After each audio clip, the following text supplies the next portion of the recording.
Wow. So Meow. meow. Oh, Cato and Wilson. I kind of like it. Meow. Meow. Meow. That is.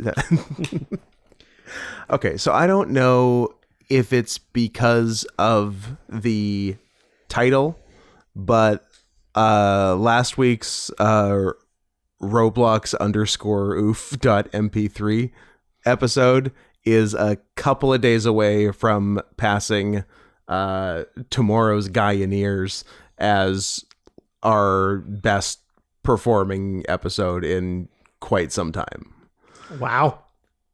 And also it's monetized. And also it's monetized. Which, if you listened to last week, yeah, we're as surprised as you. How? But I would like to welcome you to this week's episode of The Worst Year of Our Lives. Also Roblox. And if this one works, guess what we're doing again next week? We're riding this until the wheels come off. Yeah. We want that 0.01 cent monetization look, that we get. Guys, the difference between 500 views and 600 views is nearly measurable in money. Not quite. So close. Yeah, you can almost claim it on your taxes. It's a small enough fraction of a cent that you can't actually do it in numbers. but one day, but if you do that with enough episodes, now we're talking upwards of a penny. Fractions of a penny. Upwards of fractions of a penny. Which is my favorite off the cuff Paul F. Tompkins joke, where at the beginning of his an album he's recording, he's like, I'm gonna be honest with you folks, I am not feeling it today, but I'm gonna make you a deal because this is an album recording. I'm going to give 100% of 60%. I'm going to give all of more than half. And that is, I think, a fair compromise. That is a fair compromise. Yeah. That is a fair ask. So I'm Scott. That's Drew. Hi. Yeah, hi. Howdy. How was your week? You know, one day all of my secrets will be revealed, but today is not the day. I think it's good to keep secrets on the podcast. I agree. You can't just be fully open. You need to maintain a wall of secrets between you and the audience. Because like we talked about the secret plan for a while. We did. And really didn't say anything about it until we politicked our way into the SOS tag team titles. That is true. Which was an important part of the secret plan, but not all of the secret plan. It's only the beginning. Which we're still keeping from you. It's only the beginning. It's only the beginning. It'll happen. Yeah. We're just, it's a long con. It's a long Jimmy con. Not Scott? No, come on. Friend of the show. Friend of the show, Jim, not a star of Hawaii 5-0. It could be right. Hawaii 5-0 star. I don't think it's Scott Miami Con. Vice. So it's probably, or is it just a different show? Is it just Las Vegas, or was that James Con? That was James. Okay. Scott Con. So what's the boy up to? Is he? Well, he's the new star of a Hulu exclusive alert missing persons unit. Beautiful. He was in fact Danny Williams for 240 episodes on Hawaii 5-0. That's so many episodes. 2010 to 2020. Good decade, Scotty. He was also... He'll always be the other guy in Ready to Rumble for me. The same character appeared on one episode of NCIS Los Angeles. Shared Universe. Did not know that. It's a real, what's the Saint Elsewhere autistic kid who links every television show in history? Tommy Tallarico? Yeah, that's the one. Yeah. He's part of the Tommy Tallarico extended universe. We got, actually, I'm taken aback because it's a rare instance of people listening. Oh. Yeah. I don't like that. Yeah, I know. I was like, I didn't know how to deal with it. I like talking at them, not to them.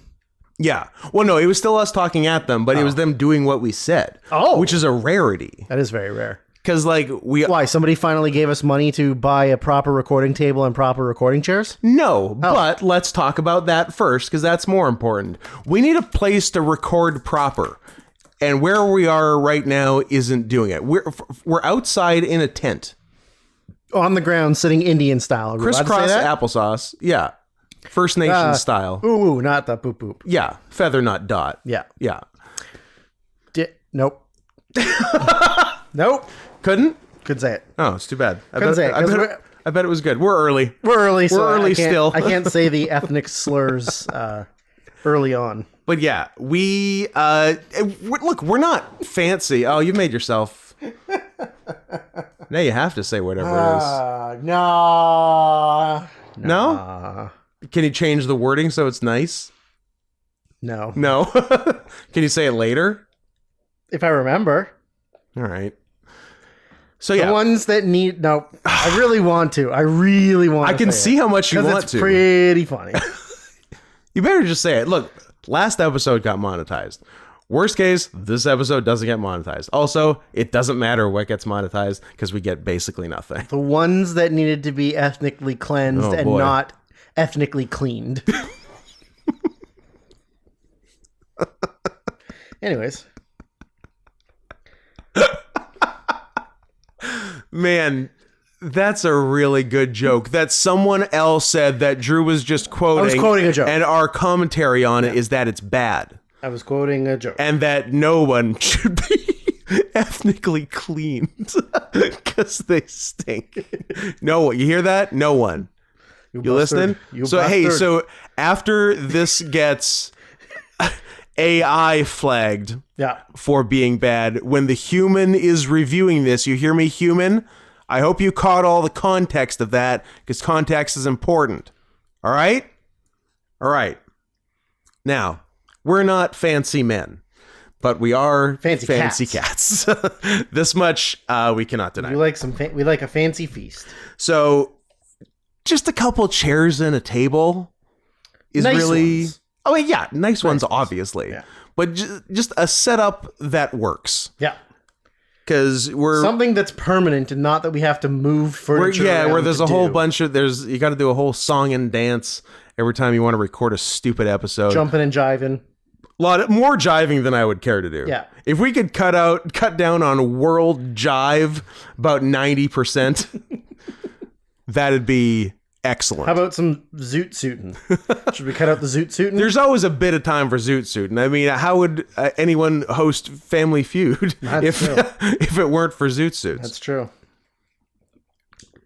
So, yeah, if you can get us something that these two microphone arms that we're using right now were in fact purchased for us. So it turns out you are able to purchase things for us. So paypal.me/NotScottHenson and let's fix this. Let's heal the world together.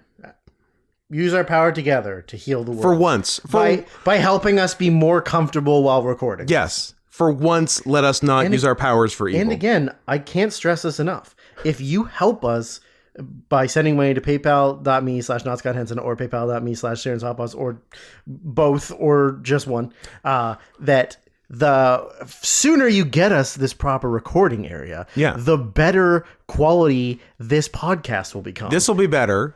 And then we'll try so much harder. Double hard. We'll get double hard. Double hard R. That's our promise. Hard R to you. So that's what you need to do. What you did do shockingly well this past week was 5 new members joined. Really? Yeah. And got us over the 30 member hump. We got a new emote. It's the furry title belt that that Caraxa made, which is now available to you, the public. And by the public, I mean just the people who are members. But any of you can be members, so technically that is the public. So honestly, great job on that. So I got like new names to read, which I'll save for the end because the people who have been subscribing the longest are now the least special, and all the new members are my new shiny toys that I'm interested in. I can't wait for how many Brians there are. So many Brians. You wouldn't even believe.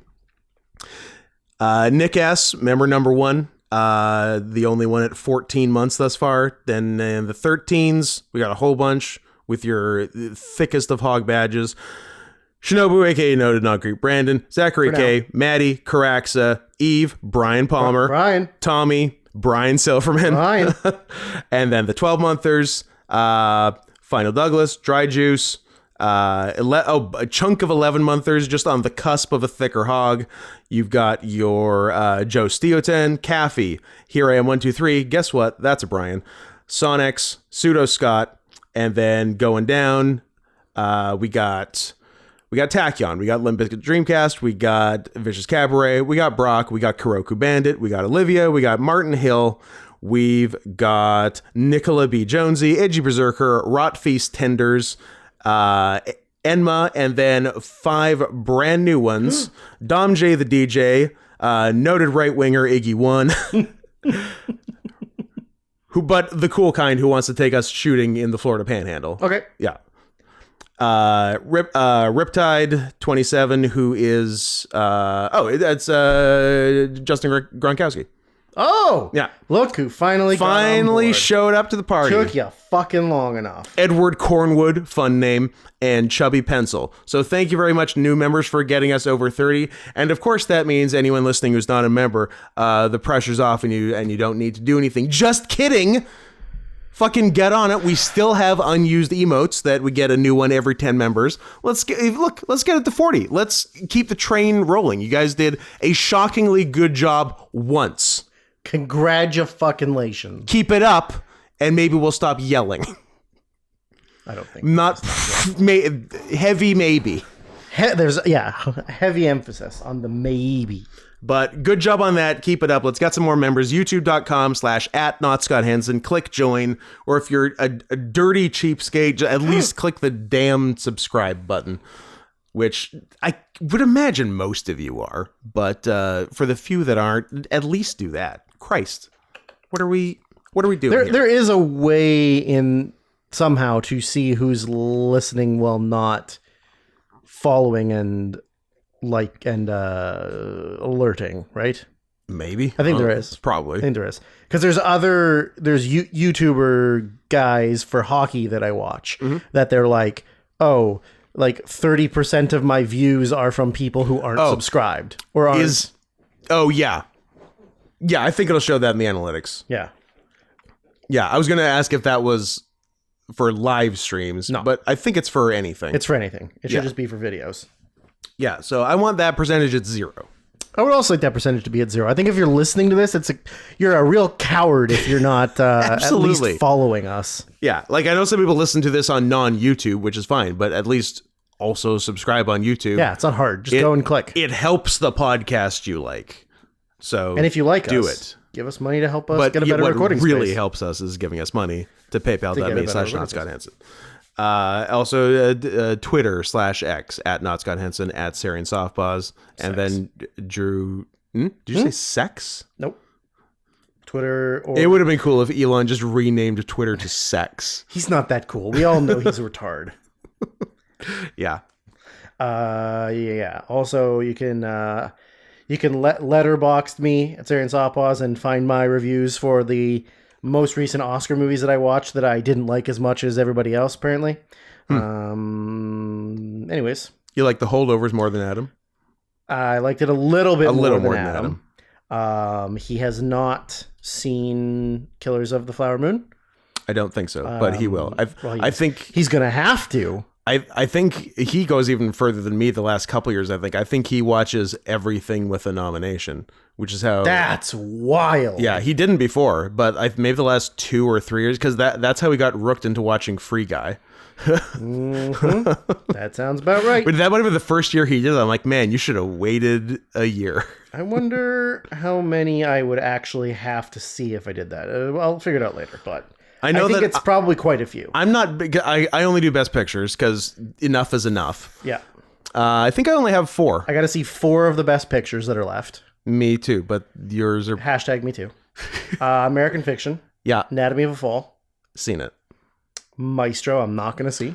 Maestro, I really, really, really didn't want to see because I have no fucking interest and I don't think it's very good. And a lot of people said it was like almost cringy. Yeah, I heard that. Yeah. And it's very up its own ass. Yeah, Because so- it's his Oscar bait movie. Yeah. So Even though, I don't know if you saw, but he was on some podcast and they were like, would you rather win the Oscar for Best Actor or the Eagles win another Super Bowl? And he was like, Eagles win another Super Bowl. Like, bullshit, Bradley. He's so cool. You are such a fucking liar. He's so cool. What makes you lie? And Zone of Interest is the other one I haven't seen. Yeah, I'd rather be in your position than mine. Because I get to watch two good Because you have movies. two really good ones to see. And also I get to watch Bamboozled again. And you get to watch Bamboozled again. So I have Bamboozled, Holdovers, Flower Moon, and Maestro. I think Yeah, I'd rather be in my position as well. Oh, yeah. Because I think the first two will be fine. Mm-hmm. And one will be really long. And as per you, not very good. I mean, not as good as everybody says it is. But like, do people say Killers of the Flower Moon is really good? I think so. Really? I mean, listen, a lot of my stuff is based off of Letterboxd because I use it so much. Right. It's a 4.2. That's high. And the people that I like That is high. follow that I like, because I don't follow as many. Yeah. There's a lot of 5s and 4s and 4.5. I follow two people. Me. You and unofficial Adam. Me and unofficial Because Adam. Adam doesn't like Letterboxd. Yeah. But I don't really understand his rationale for not liking Letterboxd. Because he's so much greater than these regular schlubs who watch movies. He might be better than these people, but like he does his ratings on, because it's not like he doesn't like posting ratings. He does. Yeah. He does them on IMDb, which is a garbage site. It's a garbage site, and like you can't even search on it. Like if you want to find Adam's rating for a movie that he didn't rate this week, you just have to scroll through page after page and use like the search function on every page. There's no other way to do it. That seems like a better way to do it. It's terrible. Like Letterboxd is so much more organized, but he refuses to do it because he said it's a popularity contest. I'm like, for what? I mean, sure, there is some of that for sure. But like, not if you're just using it to catalog your ratings. Yeah, 100%. I mean, it seems so much better. I've definitely gone on here for things that I think are trash that I will refuse to see and have intentionally tried to tank the rating because it doesn't deserve to be, like Hamilton. Like filming a stage performance and then putting it on Letterboxd as if it's a movie and people are like, "Oh, it's a 4.5." Like the average is a 4.5. I agree. It should be a 4.3. Right? And it's like, it's not even a fucking movie. It's the same thing with the Taylor Swift thing. Recording a live concert and then putting the live concert on this thing and it getting like, oh, it's in the top 10 reviewed things of the year. Well, yeah, no shit it's going to be because the only people that are watching it are Taylor Swift fans. AKA everyone. Clearly. I don't know. Anyway, but I mean, I get it because it is sometimes a popularity contest for sure. Like where there's something where something gets word of mouth or I don't know. Let's say something's written by I'm gonna play Mad Libs of a film in my head right now. Let's say it's a gay female ambiguously ethnic put a woman and make her gay and lame woman's story about how men are awful. Okay. Randomly, just off the top of my Let's call it Black Women Talking.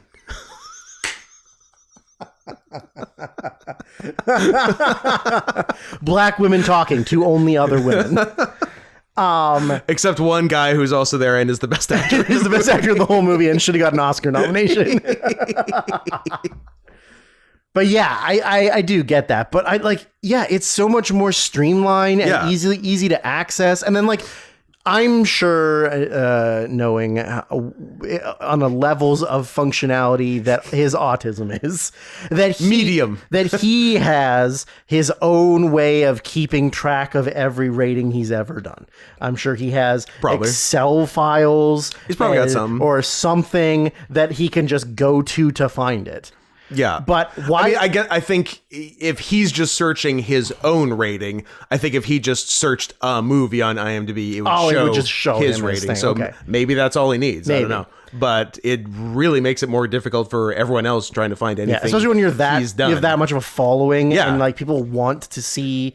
I mean, at least what I do like about the unofficial YMS one, Yeah. is that person always puts the link to the YouTube. Yes, that's video, which is great. They do a good job. Yeah. They do a really good job. I would argue they do a better job than Adam. Probably. Yeah. Yeah. Yeah. They probably have more time to do it Like than Adam.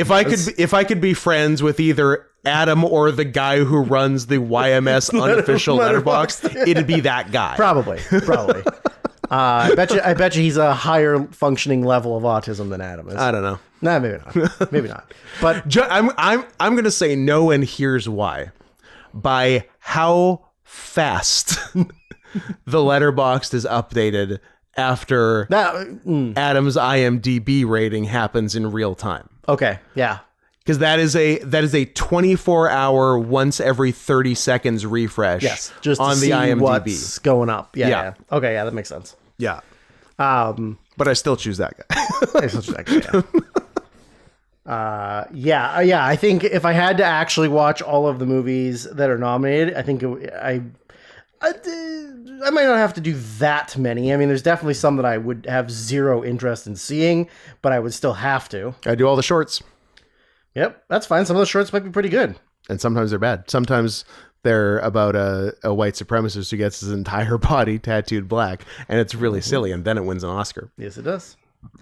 Actually, I've been crushing it on Oscar picks with like documentary short and actually more so regular short, because regular short, like invariably, like the last 5 years, like the stupidest, shittiest one wins. Right. Yeah.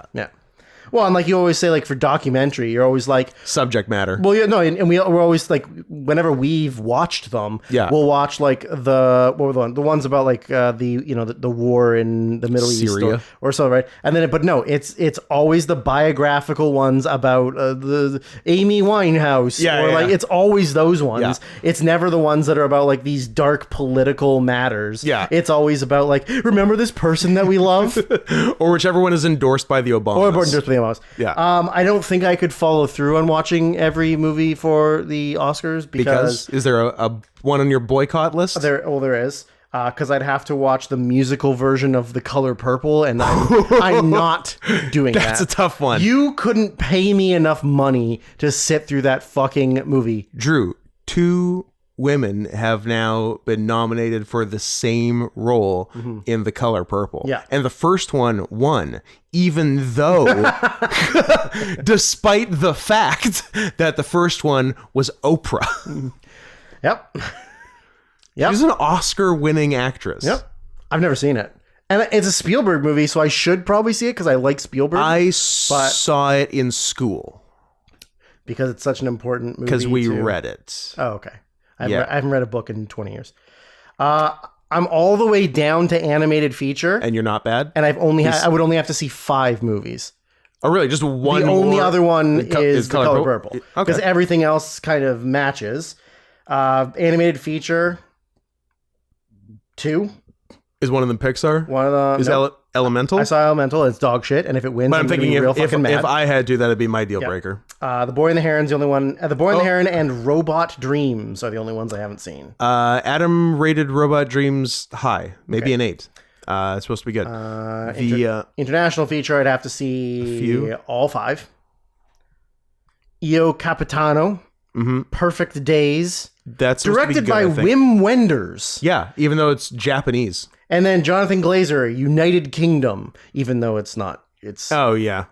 But Society of the Snow and The Teacher's Lounge. Oh no, I did see Society of the Snow. Yeah. So I've only seen 4. Alive 2. That's Alive 2, and it's a lot more graphic than the first one. They did it proper. Gross. Probably, yeah. A lot of fecal matter eating. Oh really? No. Oh, they got me excited. Feature-length documentary. I have seen. Oh, I don't like this one. There's a Canadian documentary made by an Indian guy called To Kill a Tiger. Yeah. Oh, I don't like that. I don't like it either. Unless they don't kill the tiger. It doesn't have a tiger. It's not about a tiger. It's about teenage rape. Yeah. So you know what? Back on board. So it's fine. Back on board. I just don't like the idea of that. You know, like I was saying, every single goddamn nature documentary I've had to watch in the last, 5 years, always shows that goddamn snow leopard falling off of a fucking cliff. Yeah. So anytime I see anything that's bad happening to a big cat, I'm not a fan. But if it's just rape, then I don't care. Yeah. Of a human. Whatever. No one better rape a cat. Oh, God help you if you rape a cat. But yeah, outside of like those ones, Jesus Christ. Uh-oh. The Flaming Hot Cheetos movie got a nomination. Did it? For Best Original Song. Diane Warren. She has, I'm going to say 175 Oscar nominations. I think we looked at her at one point. She's written every song. What's American Symphony? I have no idea. Did they just accidentally combine American Fiction and Maestro? It's a biographical documentary film about Jean Baptiste, who's like the head of the band for Stephen Colbert. Yeah. Cool. Does he need a documentary? I don't know, but he wrote an original song for it, and he's nominated again. Seems like a dirty trick. The Billie Eilish song from Barbie can go fuck itself. Best sound, Mission Impossible: Dead Reckoning Part 1. Is it two songs from Barbie? Yeah. The Creator got one. All right, I'm fine with that. I like The Creator. Is that for effects? Best sound. I think it might be effects also. Might be. Might be. I'd have to watch Napoleon. No thanks. Oh, sorry, Scott. I'm out. You're out? I'm out. On? Best hair and makeup. Golda. I'm out. But watch it backwards. Don't care. It's Helen Mirren. I'm not watching. Even if it is Helen Mirren, I'm not watching it. Watch it backwards, and you might like the way it goes. Oh, it's a real Munich. It's a Munich. I do like Munich backwards. Yeah. Here's a hot take. Napoleon.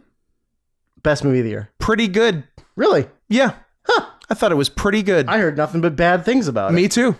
Okay. Yeah. I'll enjoy watching myself and both history dad Shane, who has a framed map of the Napoleonic Wars on his wall. What a nerd. He thought it was good. Okay. So, all right. If you can't trust him, I don't know. You can't trust him. Look at those thighs. They don't lie.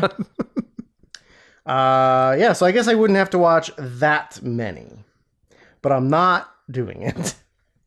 I will finish Best Picture, and I will see where I'm at. Well, I couldn't watch them all because I'd break the Pixar streak. Olivia was asking, like, what would it take?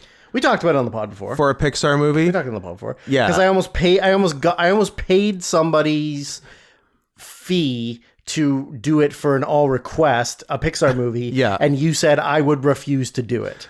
For regular price, yeah, but obviously there is a price. Well, and the words of noted non-criminal Theodore DiBiase Sr. Yeah. Everybody's got a price. Everybody's got a price. I think I landed around 1,000. I don't think I could, because like... But we got to watch the worst one for 1,000? The Good Dinosaur? Or the best one? Hey, the Bad Dinosaur. I'll watch The Good Dinosaur. You love The Good Dinosaur. The Dinosaur was great. Movie. The worst one might be Elemental, so... Really? Yeah, it's pretty bad. I can see that. I mean, I can see a lot of them being pretty bad. It's pretty bad. And only a few being pretty good.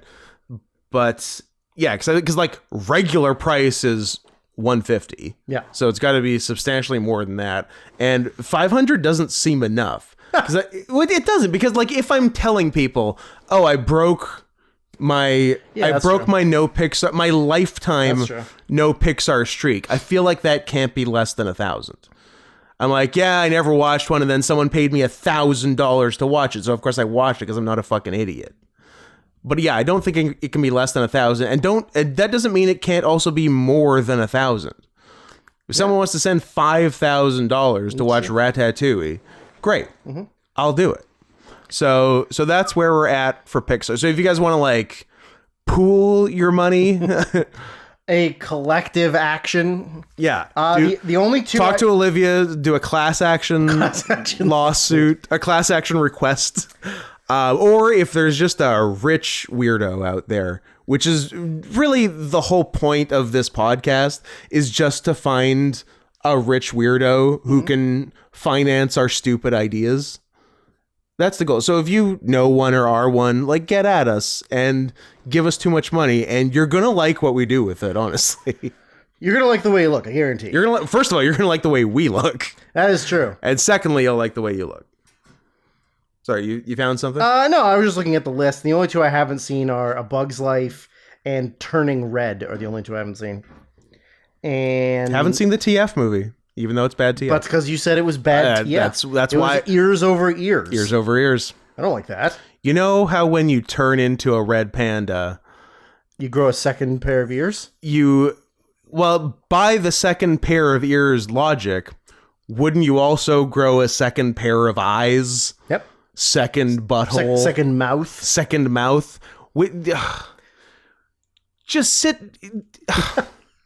I get so mad about this stuff. Hire just one furry. One furry, but even if you don't, even if there's some sort of furry embargo going on, can't you sit down and think for 1 second, if someone turned into a red panda, wouldn't their ears just turn into red panda ears, and they wouldn't somehow, in some insane reality, have human ears and then red panda ears on top mid-transformation? That's fucking insane. That is, a mentally ill person thought of that. Your brain would explode because you'd be hearing too much. Yeah, you got two oral canals.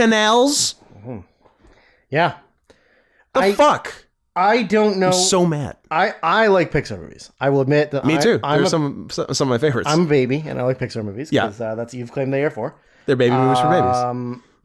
I think Elemental might be the worst one, Wow. but you got some competition from Cars 2, Cars 3. Cars 3. They both suck. Planes 2. Yeah, those aren't listed on here, so maybe they're not canon. Or are they Disney? They might just be Disney, but they're the same animation. I'm surprised. Lightyear, which did not need to be made. Ooh, yeah, I heard Lightyear was bad. And I think that's. I heard it in order. Went woke and then went broke. Okay. Is there any truth to that? I believe they did have a 0.05 second shot of two women having a very, very small peck on the lips, and China exploded. I was going to say a very easily editable, small few second chunk of the film that can be clipped and removed before being exported across the Pacific. Correct. Sounds right. Sounds about right. Just looking up now. I'm just looking up other people's rankings of them in order. A lot of them have Cars 2 and Cars 3 as the bottom two. Yeah, I think that's a fairly commonly held opinion. Now let's have a discussion about what the best ones are. Well, the best one's going to be Inside Out 2. Yeah, because that needed to happen. That looked like it. I saw a trailer for it. It had bad potential. Yep. So hopefully they can top Elemental. Yep. WALL-E's pretty good. Monsters Inc. is pretty good. How's Monsters University? Pretty fun as well. It's got a lot of really funny jokes in it. All of this sounds wrong. Incredibles, I said. Ratatouille. Incredibles 2. Incredibles 2 is fine. It's not amazing. And Brave. Also TF. There is TF in that. There's actual TF in that. One set of ears. One set of ears.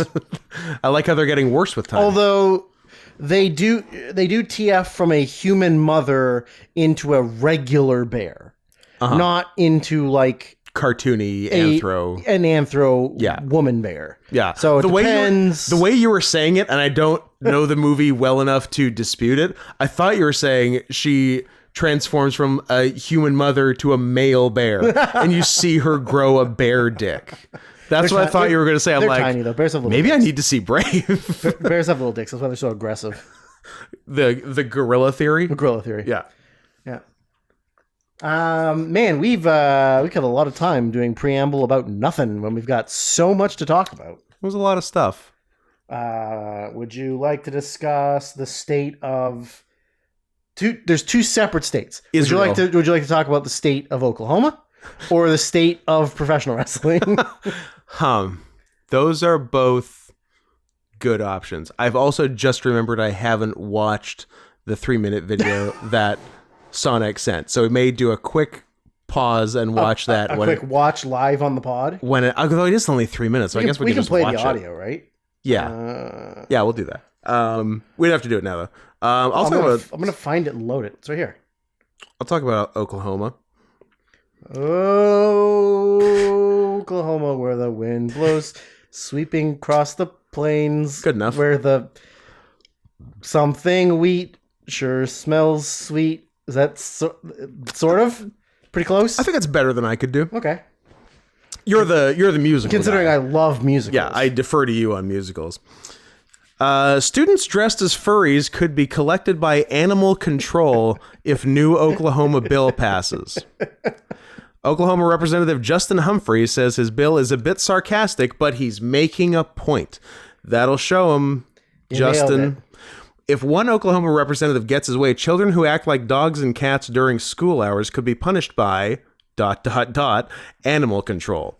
Yes, parents might soon have to collect their erstwhile kids from the pound if Representative Justin Humphrey's bill makes it to the finish line as it stands today. That is, of course, if kids acting like animals at school is really that widespread a problem, which is up for debate.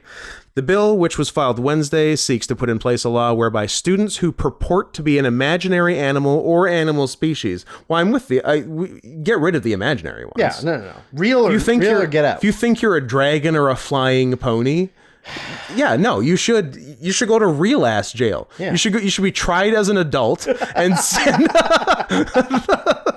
and sent to federal pound me in the ass prison. Yeah. Who purport to be an imaginary animal or animal species, or who engage in anthropomorphic behavior, well, that seems unfair, commonly known as furries at school, shall not be allowed to participate in school. The parent or guardian of a student in violation of this section shall pick up the student from school, or animal control services shall be contacted to remove the student. Humphrey tells Rolling Stone he was inspired to write the bill after doing a shitload of ketamine. After hearing several reports of students disrupting school while engaging in animal-like behavior. And even though every single student in the country has a phone, there's no evidence of it. He cites 2 such alleged incidents in which a grandchild of a friend took to crawling down the hallway while wearing a leash. And another where a student distracted classmates by meowing like a cat. That's how they communicate. He seemed most concerned, however, with the idea of students requesting litter boxes in the classroom, a favored talking point among right-wing politicians that has been completely debunked. Similar bills have been introduced in the past as well, but none have included the animal control language. Humphrey says he's heard he's heard in quotes, reports of such instances, but did not cite a specific incident. Of course. Why are we going to bring in a litter box and put it in a room? Are they allowing those kids to actually use litter boxes? He asks, incredulous and being totally serious and not disingenuous and trying to trick the stupidest people in his constituency. If you think that you're an animal, that's a mental health issue. Yeah, but like a cool one. And we need you to get mental health assistance. No. Which the state of Oklahoma will not provide. Absolutely not provide. Some people are going to say, well, they're being artistic. I think you You're close. You were close. There's nothing artistic about mental illness.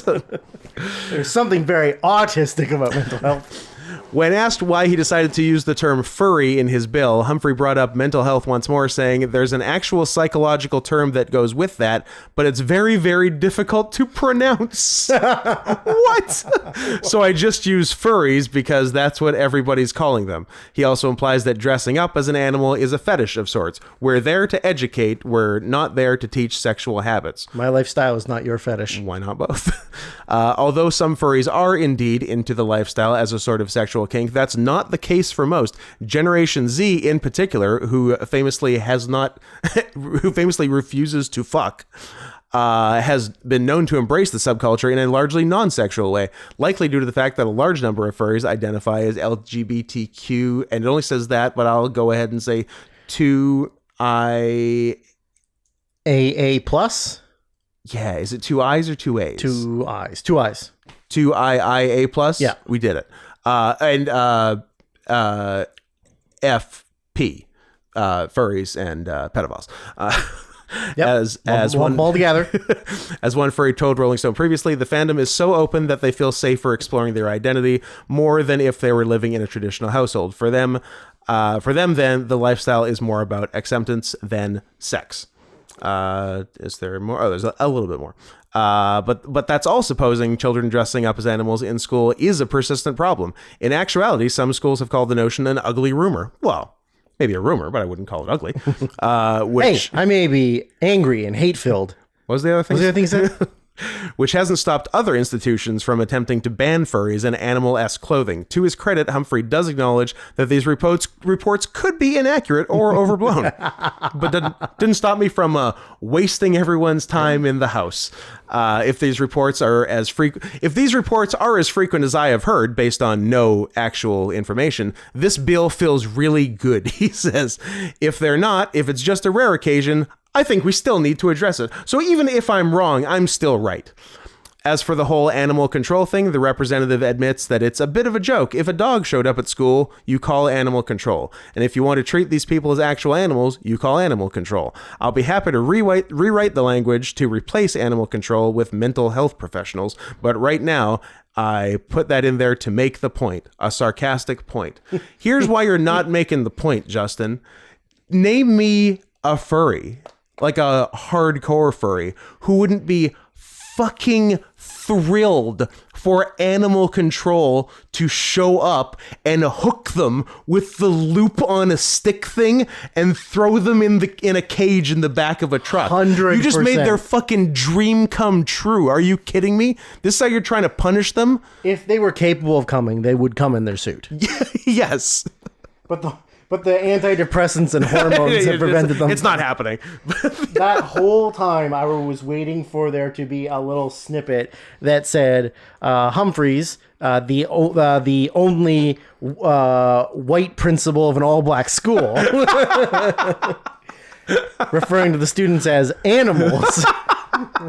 They're calling it a reverse Abbott Elementary. A show I will probably never watch, no matter how many Emmys it gets. Yep. I love the right-wing jest.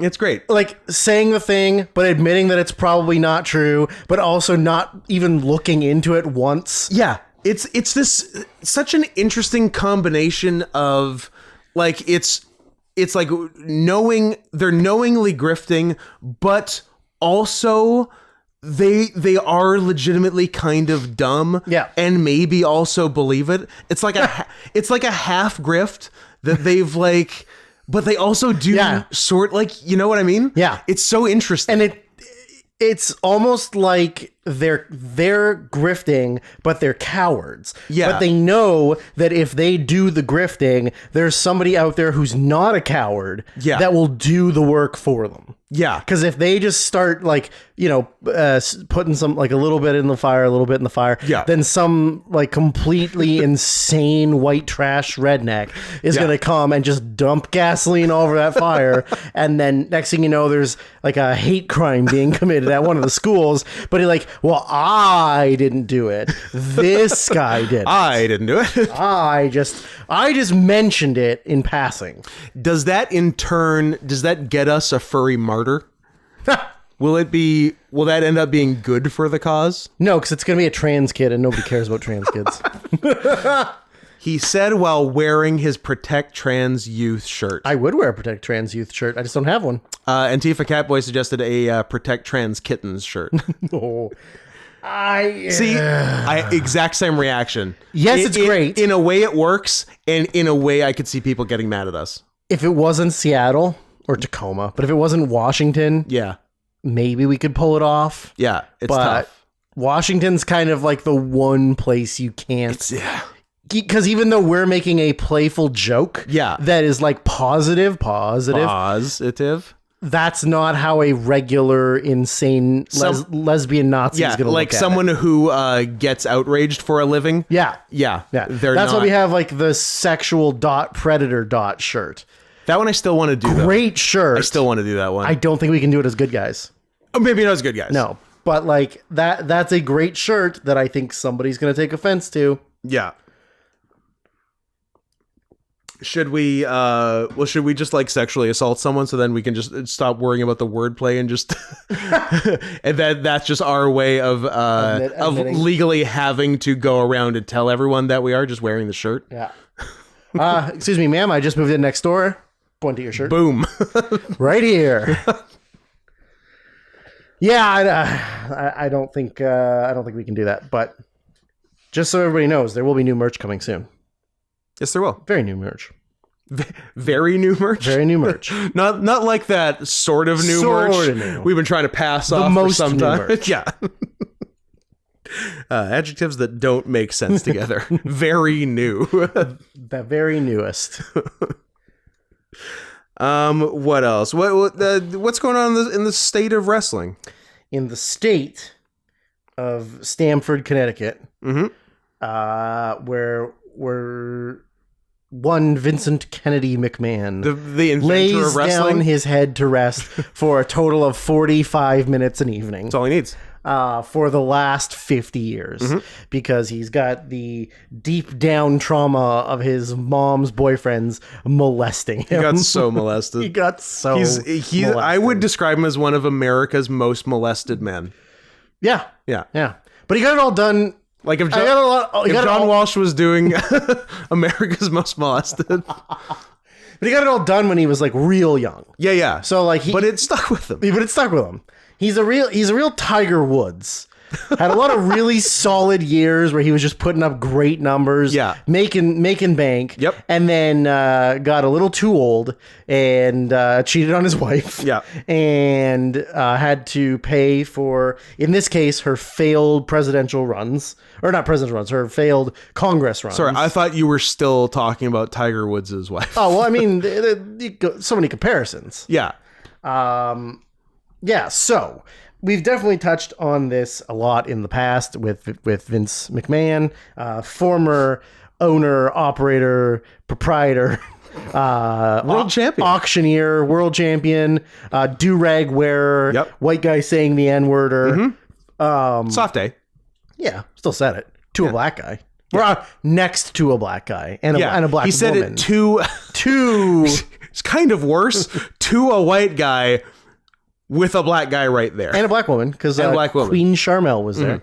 And that's the worst thing that anyone ever said around Queen Charmel. Yep. Nobody wanted to have any form of non-marital coitus with her. Non-marital, non-human coitus with her. Yeah. If you don't know what we're talking about, just look up Kurt Angle. Bestiality, I guess. Yeah, you'll find it. You'll get the video. You'll either find what we're talking about or something more awesome. Well, let's look it up. Kurt Angle fucking an actual dog. I mean, I've seen wilder things in this podcast. I mean, Kurt Angle did a lot of drugs. He sure did. Wouldn't put it past him. Kurt Angle. Kurt Angle bestiality. Is it the first? Kurt Angle wants bestiality sex is the very first thing that comes up. So that'll get you there, folks. Well, I would like to have safe search off, thank you. Duh. Well, nothing's coming up, so I guess nobody's made art of Kurt Angle having sex with an animal. Anyways, so Vince was, as we talked about on the podcast, he was ousted as the CEO, ownery guy of the company. Summer 2022. Because of a bunch of allegations that were proven correct, where he had used company money. Used company money to pay off women he had sexually assaulted. I think it was something stupider and then put than his money back in. That's right. I couldn't remember if it was like the other way, if he used his money and then paid himself. He used company money as a way of like a tax write-off. Whichever it was, he did it the wrong way to not get in trouble with the SEC. Yes, because if he used it as company money, he could use it for tax purposes. Yeah, and then he was just putting his own money back into the company to repay the money. So it's like the company didn't use any money. Yeah. Even though they did. So that ended up being what, $18 million total across like 5 or 6 women? Close to 20, yeah. Yeah. So he got taken out of power. They put his daughter in charge, her husband, Triple H, who was a wrestler, and they brought in a different guy who I just found out was on Wheel of Fortune when he was in college. Wheel of 4chan? Wheel of 4chan. Wheel of Chris Chan. Nick Khan, no relation to TK, Tony Khan, which is just weird that they're both in charge. It is weird that the CEO of both companies is named Khan, and they're not related. James and Scott. Yeah. CAAN. So they ran for a bit without Vince. Yeah. And then Vince just decided, you know what? I got some bad information. People told me I should have walked away. Guess what? I shouldn't have walked away. I'm not doing that So anymore. he came back. And bullied his way back onto the board of directors and said, you're not going to be able to sell this company without me. So I'm coming back. I'm just facilitating the sale. Yeah. I'm not doing anything else. Also, I'm still the majority owner because even though you ousted me, I didn't sell my stock. So I'm still the majority owner, and you actually can't do anything. And I will me. never be appearing on TV. Yeah. I will never drastically change my appearance to make it look like I'm not a rapist, even though I'll accidentally make myself more like a rapist. So he came back and he did maybe dabble in getting his hands back into the day-to-day operations of the company. Took full control of Took full control. Yeah, almost immediately. It was almost like nothing had changed. Yep. Fired his daughter in the funniest way possible. Really funny. They put out an ad in the Wall Street Journal about how she was just bad at her job. She was incompetent and was like running things into the ground and couldn't do the job she was hired to do. But there is also the rumor that he did that to distance her from any sort of like legal responsibility. Oh, that's a real positive spin. That's given Vince a lot of credit. I know, because I mean, it is his daughter, right? And if something like this does come out, sure, she would. No, like if it was like a regular human being, I understand them protecting their daughter from blowback. I mean, there was talk that it was that, but then also just like he didn't like the fact that she had sort of been part of him, and Hunter had been part of the ousting of him in the first place. Yeah. And also just like he fired all of the people on the board of directors for WWE that voted him out. Yeah. And when fired, I mean, like they all left under like their own choices and were gone. So now it's all these corporate ass kissers. Yeah. He then ended up selling the company to the company that owns UFC. Which made him more money than he's ever had in his entire career. Yeah, and technically gave him an even higher job title because he was in charge of WWE, but then he became the executive chairman of the company that owns WWE and UFC. Yes. Which, definitely something that should happen. Absolutely. It's good. It's nice when the little guy catches a W. You know what? He's had a lot of L's in his life. He's put in a lot of work, and I'm glad it finally. He's taken a lot of D's in his life, and but anyways, so he sells the company, and the company is a lot more, I don't know, competently run than he's run WWE in the last 20 years. Low bar. Yep. But they are like an actual, like, by the numbers, abide by the law. They're like, I would describe them as like any other company in the world besides any other billion-dollar company in the world besides WWE. Because WWE, for a billion-dollar company, is its own little bubble. Yeah. And nothing else is run that way. It's like an island. It's insane. Yeah, it's completely where you can just take whoever you want to that island. Yes, and do whatever they have you want. to do whatever you say on that island. Yeah, it is the little St. James of billion-dollar companies. Yes. And they left Hunter and Nick Khan in charge of the company. Vince tried his damnedest Yes. to get back into full control. Yeah, kind of was at the beginning. A little bit, yeah. Like, but then they sort of like they had to run things like, you know, Vince had to have a final look over of the shows, and he was kind of making his suggestions, but then it escalated to the point where like he was just rebooking, like Hunter and the writers and like the people in charge wrote a show, would do the show, and they would spend several hours writing the show, and then Vince would look at it and, go, him by himself would rewrite the entire show in like an hour. Right before like in faster than real the time. show. Yeah.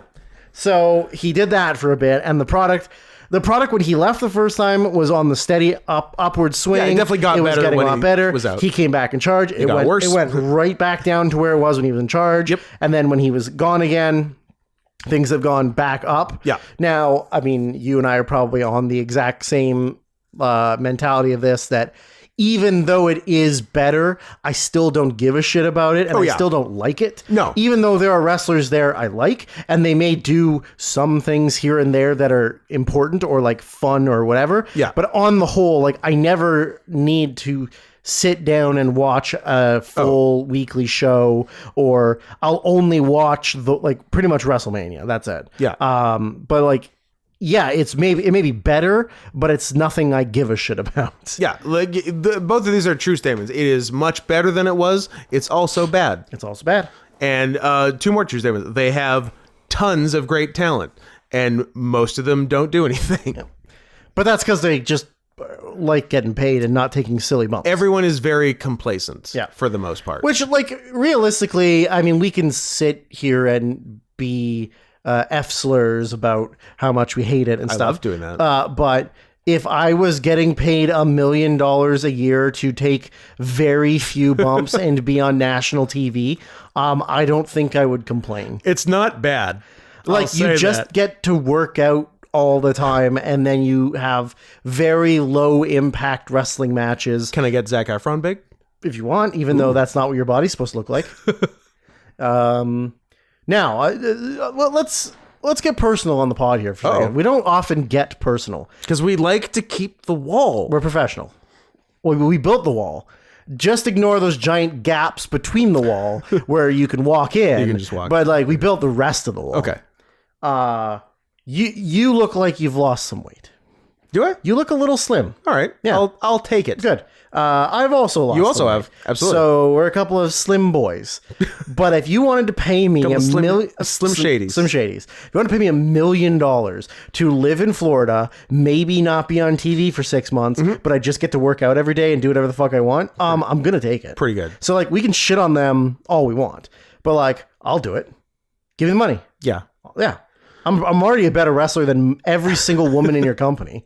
Except for the Japs. Yeah. Japs are way better than me. But you're halfway there. I'm half Jap. No, you're halfway to being better than a good portion of the company. Yeah, exactly.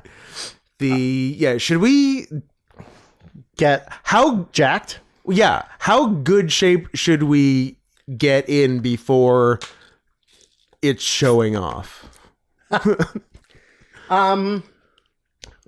Let's just start hanging out with shreds. Yeah. You just get shreds levels. And cancer. And just show your dick all the time. Yeah. Just do porn. Yeah.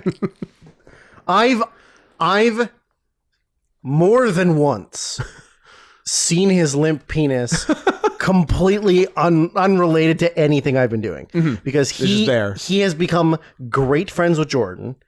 Because Jordan has used him on some shorts and some movies. We're discussing my co-star in Netflix's The Main Event 2020. I believe he's a king guy who has a very long robe. And you're a wrestler in singlet? I'm a red singlet wrestler. I could have been tiger singlet wrestler, but there were problems. Oh, too fat? To fit in my own gear? I thought you asshole. I thought they had a tiger singlet. No. And you were like, I'll take that one. And they're like, no, that doesn't really suit you. No, that's a boy's medium. That one has the ass cut out.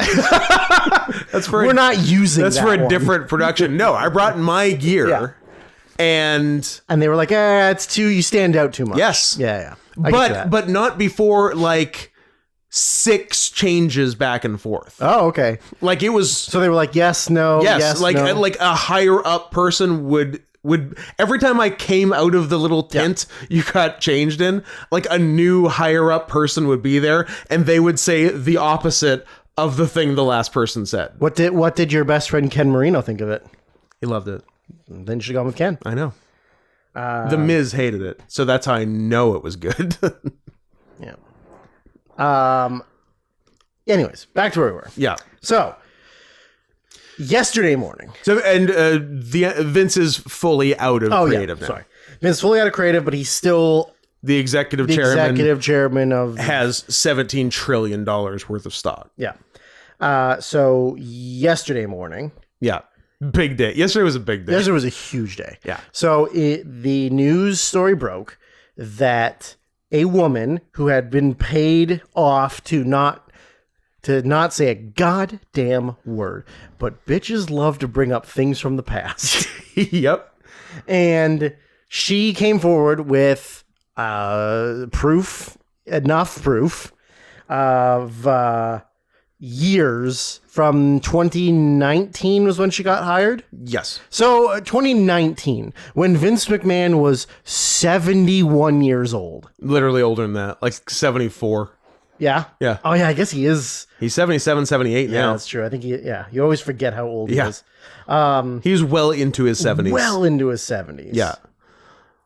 And like, I'm sure he's done stuff like this. He's 78. Yeah. Yeah.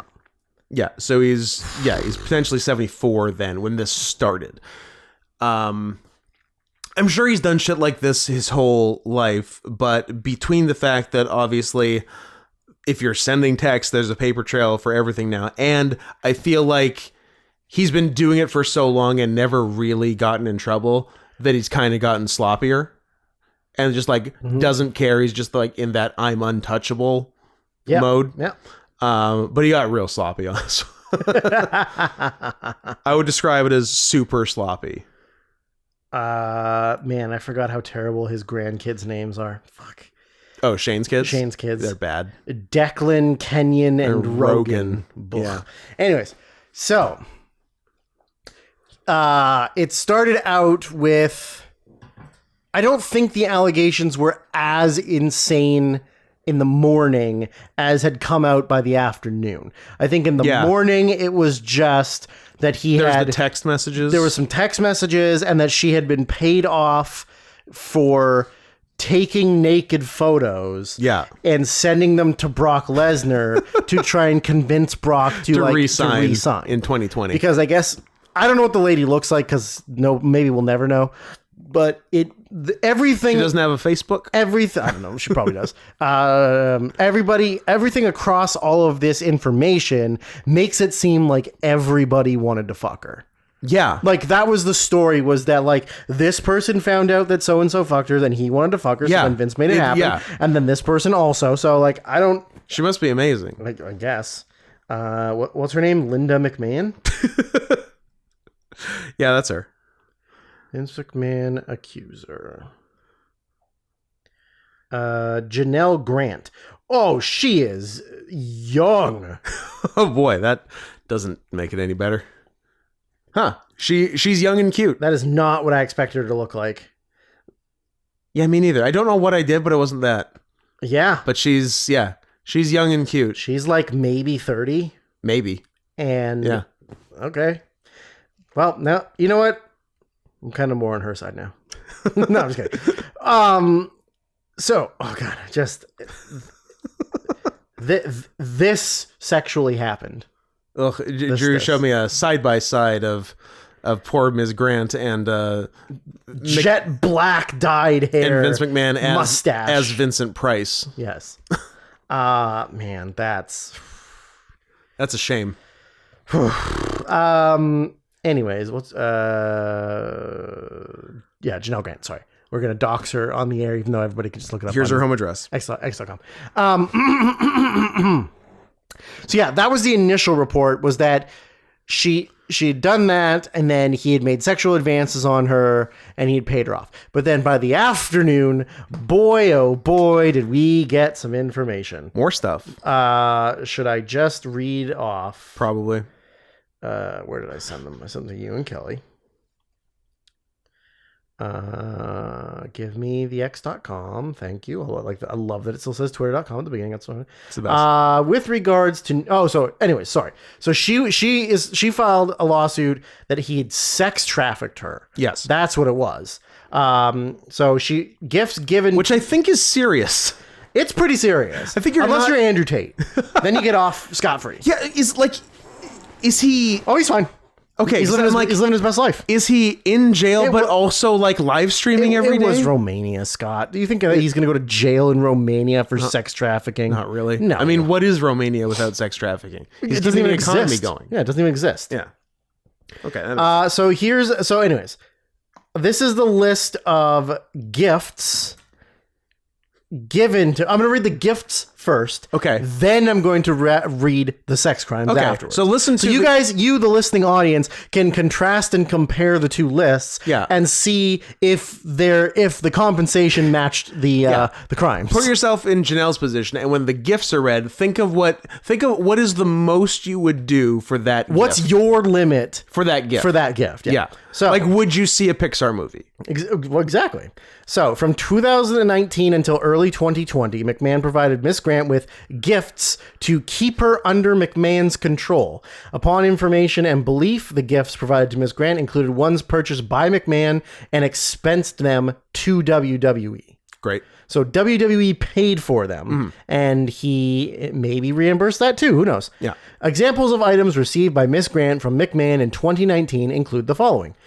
Alternative clinic medical care and medical and cosmetic services and products, meaning boob job, I guess. Abortion. Abortion, perhaps. Club access tickets to the Belmont Stakes. Sick. WrestleMania. It's almost the Kentucky Derby. Almost. WrestleMania private full day transportation and premium tickets to the nice. thing you work own and that you work for. Yeah. Cool. A $2,000 Nordstrom gift card and a massive box of Godiva. She likes her chocolate. Examples of items received by Miss. There's something strange about a gift card. And like $2,000. That's not even from him. Yeah. That's not even that much. No. 20,000 maybe. Yeah. But like 2,000 just seems sort of like lowball. Like Yeah. maybe that was just for like a butt spank or something. Like, oops, sorry, here's Yeah. $2,000. Examples of items received by Miss Grant from McMahon in 2020 included the following: $20,000 towards surgery paid directly to the surgeon's office, aka plastic surgery. Fancy new tits. Fancy new tits and a Brazilian butt lift. Ooh, big deal. Pearl/diamond pav lariat necklace from Betteridge in Greenwich, Connecticut. Okay. Blue cashmere knee-length cardigan from Nordstrom. Blue Burberry check cashmere scarf from Nordstrom. Blue cashmere and fur hat, Nordstrom. Gray cashmere shawl, Nordstrom. Celine sunglasses, Nordstrom. Cable knit throw blanket. What the hell's that? Okay. Large, Just a blanket. large bouquet of flowers delivered approximately every other week. Okay. Examples of items received by Miss Grant from McMahon in 2021 include the following: a 2022 BMW 430xi. Okay. I'm not familiar with cars. Is that a good car? I think it's a good car. How much does that run you? Like 70, 80 grand, 90 grand, 120 grand? $5.4 million. Scott, I don't know cars. You have to help me. I'm gonna say 75 grand. Okay. I'm gonna look it up. I'm doing this. BMW 430 30xi, or is that a 43011? 430xi coupe. Reserve your 2021 BMW 430xi. Get I it. will. You and Miss Grant could be twinsies. Cost, I guess, and price seems like a good. They're probably getting a lot of foot traffic in the last 72 Why hours. is everyone? Why does everybody keep looking this up but not ordering them? Base. Now is that the same thing? 430i X Drive. Is that the same as an XI? Possibly. I don't know. At any rate, the 430i xDrive coupe is base price 54,000. Okay. But you could probably take that to about 70, I'm guessing, with add-ons. Okay. Yeah. A 5,000. Again, nice, but not the nicest. But not the nicest, especially coming from a billionaire. Yeah. $5,000 gift certificate and Land Fear Spa. 2 private chef catered dinners in McMahon's condo. That doesn't seem like a treat. Gift. No. Gold and diamond POV paper clip necklace from Betteridge in Greenwich, Connecticut. $15,000 Bloomingdale's gift card. Bloomies. Food assortment display and antique tea ceremony set from Saudi Arabia.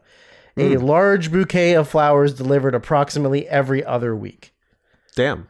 She got a lot of flowers. She got a lot of flowers every other week. Cool. So I want you think about those gifts. Think about all the things I just listed. Now calculate what you think the total cost of those are in your head, and then factor in how much sexual assault you're willing to take in accordance to that gift. I mean, certainly a little bit. Now, the breaking news we did get off pod before this was that due to the allegations, WWE temporarily lost their sponsorship with Slim Jim. Which I didn't know until after that. Sure, it's a sponsor. They are like the premier sponsor for tomorrow's Royal Rumble pay-per-view. Sure are.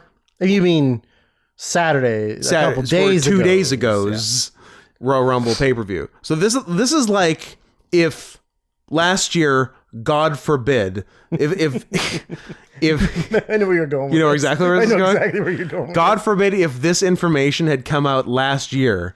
Right at the exact same time last year? At the exact same time last year, and Mountain Dew pulled their sponsorship from the Royal Rumble, then what would have become the Bray Wyatt LA Knight, in hindsight, retirement match? Final retirement match. In a taken to its natural conclusion. In a Mountain Dew pitch black match. They would have had to just have a match. Imagine. Yeah. If they hadn't wrestled in the dark with glow paint on and bioluminescent confetti. I don't want to live in that world. I don't want to live in that world either. So I got the text messages that Vince sent. I hate how Vince texts. Would you think a mid-70s man is the letter U for you and you are for your or you are? I hate it. But I imagine the phone is this close to his face, and he wants to get it away from his face as fast as possible. And it's like so you just got to cut out that it's R. like size 150 font. Yep. So these are the text messages. I kind of wanted the actual crimes. Well, yeah, because this is after a supposed threesome. Let's see. I'm just gonna Vince McMahon. Let's look up Vince McMahon news. What do you got for me? Probably a bit. BBC News. Here you go. Okay, so Janelle Grant says she was sexually assaulted at WWE in a case filed in Connecticut District Court on Thursday. Mr. McMahon's spokesperson said the case was replete with lies, and his client would vigorously defend himself. Well, I'm sure he would. He was reinstated as chair. Okay. In the new legal case, Vince McMahon is named as a defendant alongside the WWE's former head of talent, John Laurinaitis. The erstwhile Johnny Ace. Yeah, Johnny Ace, and brother of dead wrestler, Road Warrior Animal. Yep. From Legion of Doom. Former WWE employee Janelle Grant accuses them both... Oh, she doesn't work there anymore? I guess not. That's too bad. Accuses both of them of trafficking her to other men as a sexual pawn to entice world-famous wrestling talent. She said she was pressured into a physical relationship with the WWE chief executive in exchange for promises of employment, alleging she felt trapped in an impossible situation, submitting to Mr. McMahon's sexual demands, or facing ruin. She says she she was unemployed at the time and dealing with her deceased parents' bankruptcy. According to the case, Miss Grant went on to work. Sounds like a pretty even power dynamic they've got going on. So. Yeah. Dead parents' bankruptcy, multi-billionaire. It's multi-billionaire trying to prove he's not gay. Not gay. Well, you prove you're not gay is you rape. Women. Yeah. She accuses Mr. McMahon of recruiting individuals, including John Laurinaitis, to have sexual relations with her during that time. He expected and directed Miss Grant to engage in sexual activity at the WWE headquarters, even during working hours. The case document reads. Not even after dark. Nope. She also accuses both defendants of sexually assaulting her at WWE headquarters in June 2021. The BBC could not reach Mr. Laurinaitis for comment. And it was COVID. No one was thinking straight. I mean, it messed with everybody's brains. Yeah. Mrs. Grant alleges that Mr. McMahon pressured her into resigning from WWE and signing a non-disclosure agreement for a lump sum of $3 million after his wife found out about the relationship in 2022. Okay. Number one. You're going to quit your job. You're going to sign an NDA for $3 million from a man who's worth like $1.7 billion. Like, way to sell yourself low. Yeah. Also, saying she's his wife is the loosest term in the history of the planet. They haven't been married since the early 2000s. Yeah. The NDA, also known as gag order or hush agreements, are connections with contracts between employees and companies preventing staff from making information public. I wanted more information, but that does not give me the gross. I want the gross. I want the grossest details you can give me. Nope, I don't think Time Magazine is giving me the gross information. Maybe this website will. Nope, close. Thank you. I've got some stuff if you want it. From our friends at the Wall Street Journal. Oh. When they met, McMahon allegedly made promises of a job at WWE and showered Grant with gifts. During meetings that were supposed to be about the job, he greeted her in his underwear and repeatedly asked for hugs. Then the suit said he pressured her into sexual activities in return for employment and warned her to stay quiet about their interactions. Grant began working in June 2019 as an administrator/coordinator, a thing that means nothing. Position McMahon created for her. Okay. In WWE's legal department, despite her not being a lawyer. She said she expressed concerns that the job felt unearned. No shit. But, well, I mean, you did earn it, just not in the way you normally earn a job. Or maybe it is the way you normally earn a job. You wouldn't know. But is that how you got your job with Adam? Yeah. Yeah. You did it to him? Yeah. And then he gave you the job? And then he gave me the job.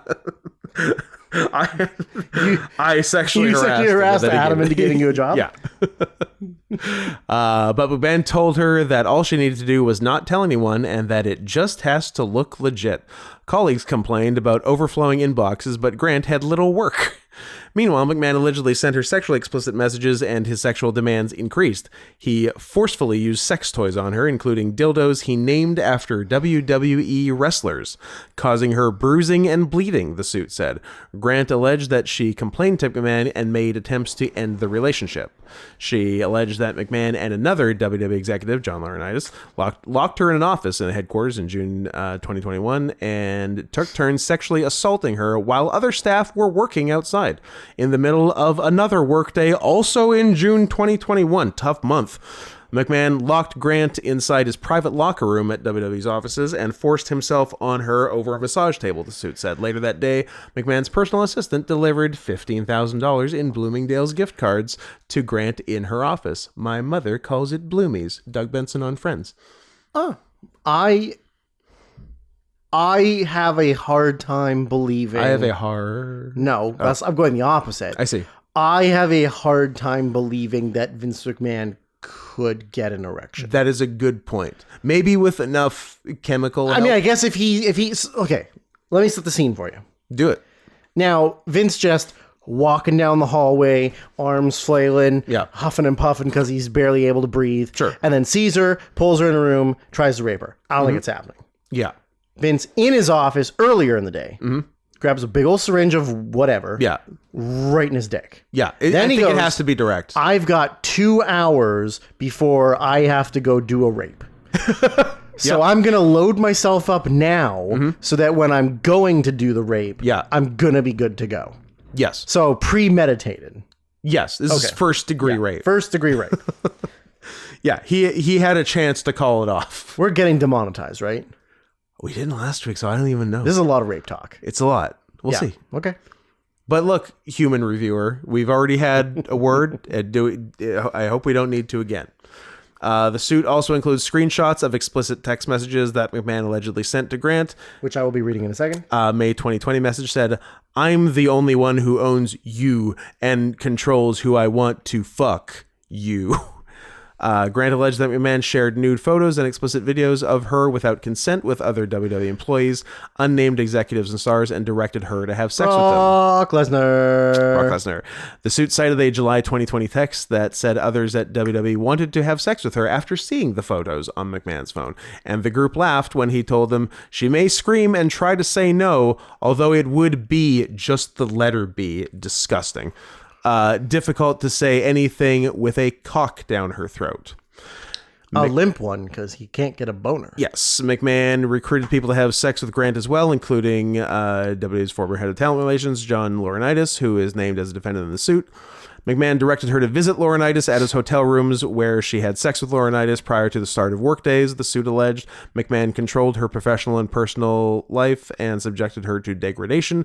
According to the suit, in the June 2021 encounter inside the office, the suit said McMahon and Laurinaitis forced themselves on her and took turns restraining her for the other, while saying no means yes and take it, bitch. In July 2021, the suit said McMahon instructed Grant to create personalized sexual content, a forced OnlyFans, if you will, for a WWE superstar that he was trying to re-sign, Brock Lesnar. The suit didn't name the professional wrestler, but described him both as a former UFC champion and WWE talent, which really narrows down. Cain Velasquez? It could be Cain Velasquez. It's Brock Lesnar.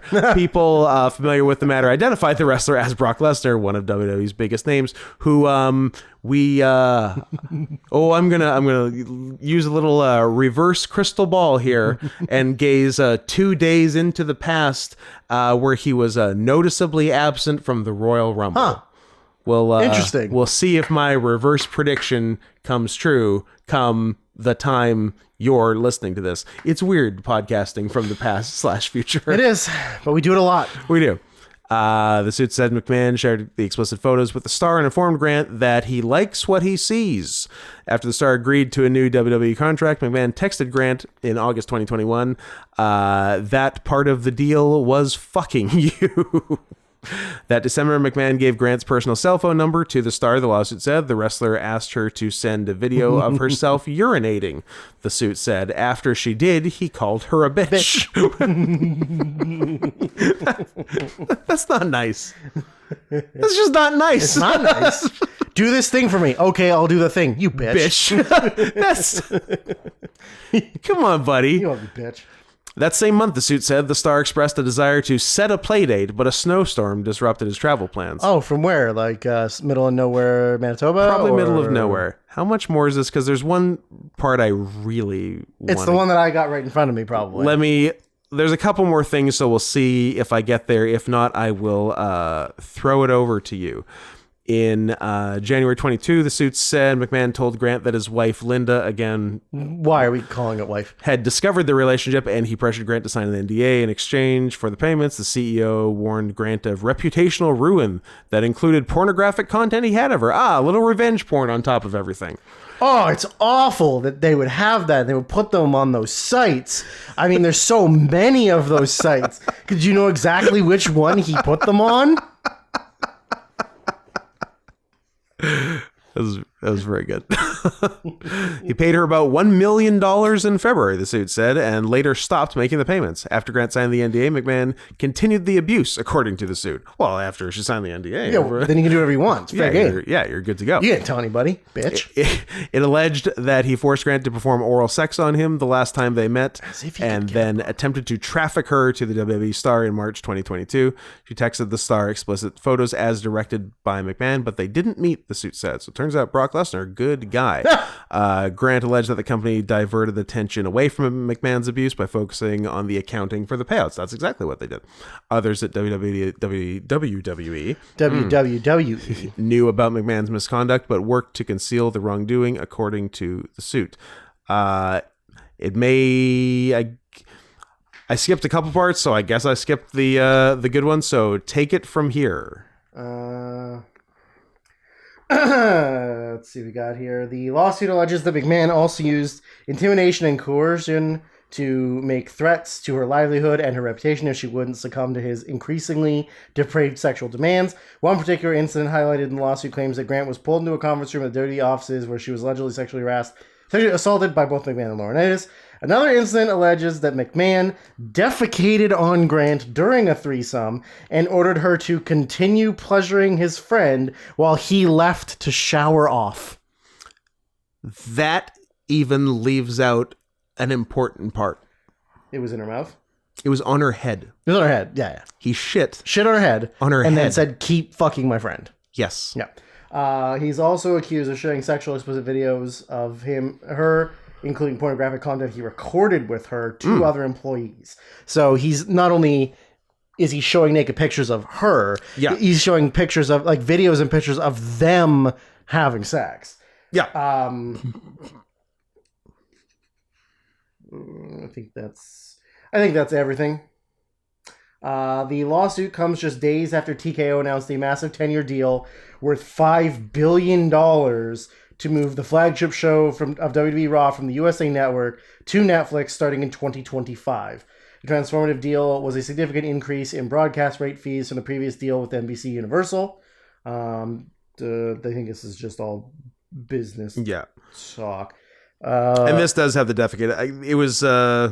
I was only reading the highlighted parts because I thought they'd be the most fun. But yeah, the lawsuit alleges that McMahon defecated on Janelle's head during a threesome, and that this abuse continued even after his wife, Linda, found out what was going on. Here's some of the full text message that is insanely funny. The following the threesome on May 11th, 2020, McMahon sent an explicit message to Miss Grant that further detailed his fantasies of seeing her engaged in sexual relations. Now remember, every time you hear the word you... Or B. Every time you hear the word you, it's the letter U. Every time you hear B, it's the letter B. And every time you hear your, it's the letters UR. I love it. Like a fucking teenager. I bet not even like current teenagers. No, like when we were teenagers. Yeah, like a late 90s, early 2000s teenager. Yeah, like Prince song titles. Yeah. I love it. That's you, Janelle. You just can't get enough, can you? In the future, it's going to be so bad that you'll demand to be fucked twice a day and not just with blank, I guess the redacted name, in a three-way. Why not let others see the beautiful, voluptuous body and watch you shake uncontrollably when you come? They'll go out of their minds. Then I'll find more friends and we'll tie you up so you're helpless.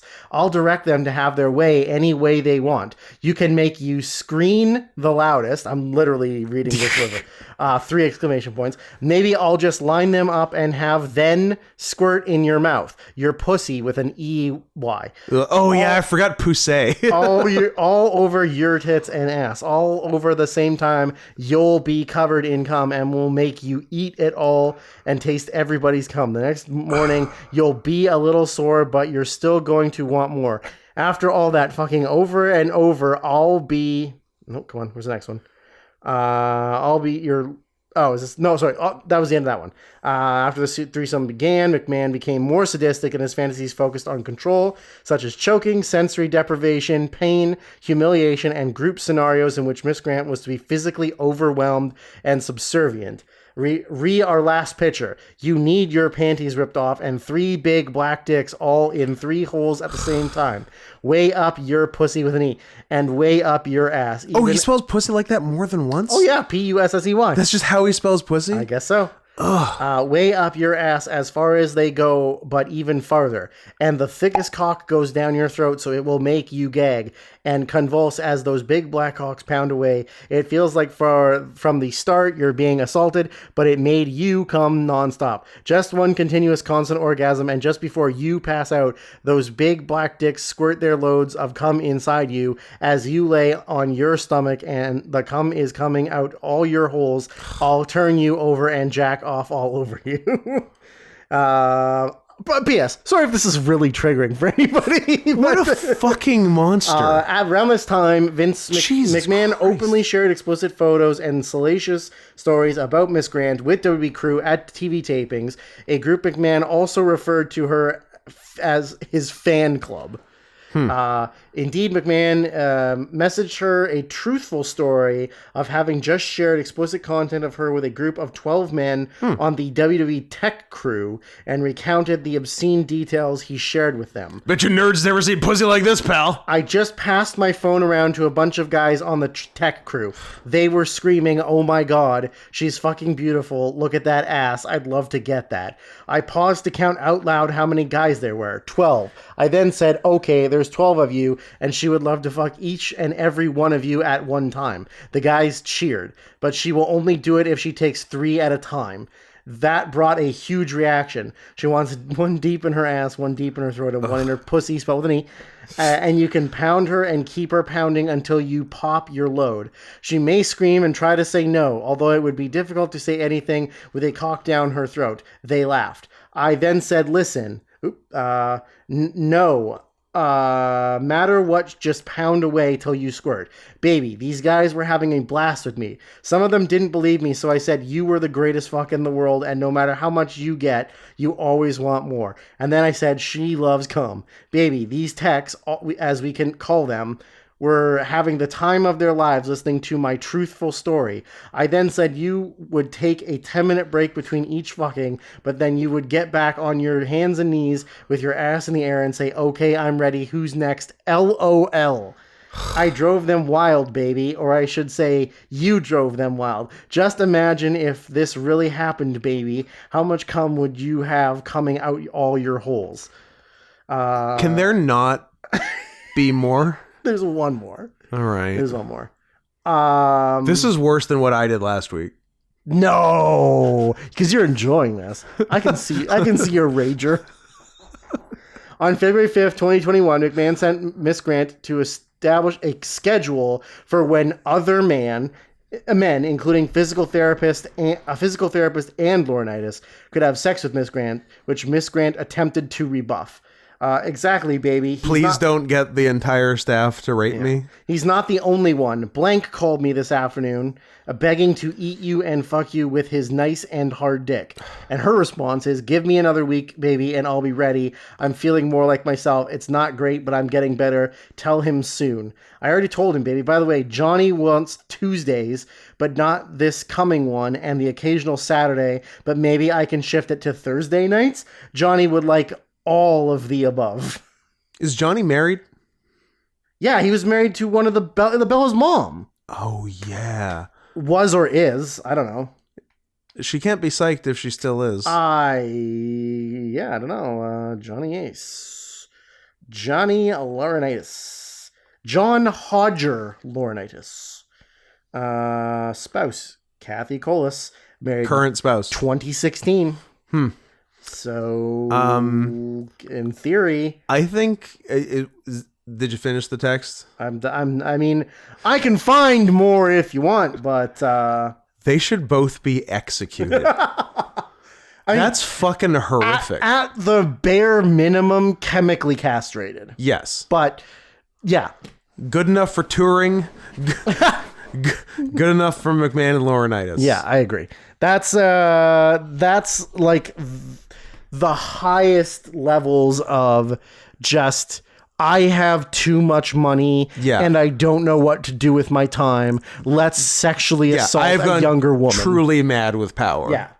And also I was molested by my mom's boyfriends when I was a child, and I need to prove everyone I'm not gay. Yeah. Even though my entire career trajectory would prove otherwise. Yes. Huh. Well, so I feel disgusted that I just said all of those words, especially the way he spelled pussy. Yeah. I thought it was a one-time typo, but he was 3 Every for 3. single one. Spelling it like that. Pussey. Don't like it. Don't like any of it. I don't feel good, and I'm sorry that we did that. I'm pretty disgusted.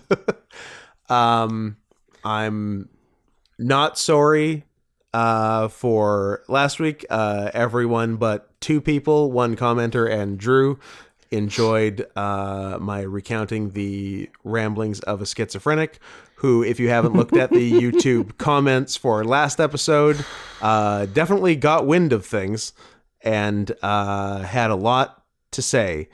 And I'm not gonna read it because he's got enough airtime, and also he's mad at me because I won't call in to his live everyday call-in conspiracy theory show. And I still don't understand because he's like, conspiracy theories are dumb. They're just there to trick you from what's really going on. These other conspiracy theories. So I don't even understand where he's coming from, and I don't really want to engage live or give him a lot more attention. But it was fun, and for you and for me, and less for Drew. But how less fun it was for Drew actually made it more fun for me. So it averaged out pretty good, I think. Everybody won. So yeah, check him out. Go listen to his show. Call in and let me know how it goes. He posted like the show and the phone number for the show all over, and it does seem like he does it every single day because what's he gonna do? Have a job? So he's a ward of the state. I'm assuming. So check out. I've already forgotten his name. Jim Bean. I want to say Kowalski. Jim Caviezel. It's Jim Caviezel. You know what? Now Jesus Christ. Now I'm doing the thing that I said I wasn't going to, but here we are. His username is Violet, and he's at Jim Kalwaski. So check him out. Don't harass him. Just call into it. He wants people to call into his show, so call into his show and have a discussion, because that's what these things are for. I don't like when you open Twitter and it jumps so you can't read the thing you were trying to read. And then you never get to find it ever again. It's gone forever. Because I opened it after the whole business. I closed the disgusting text messages I was reading.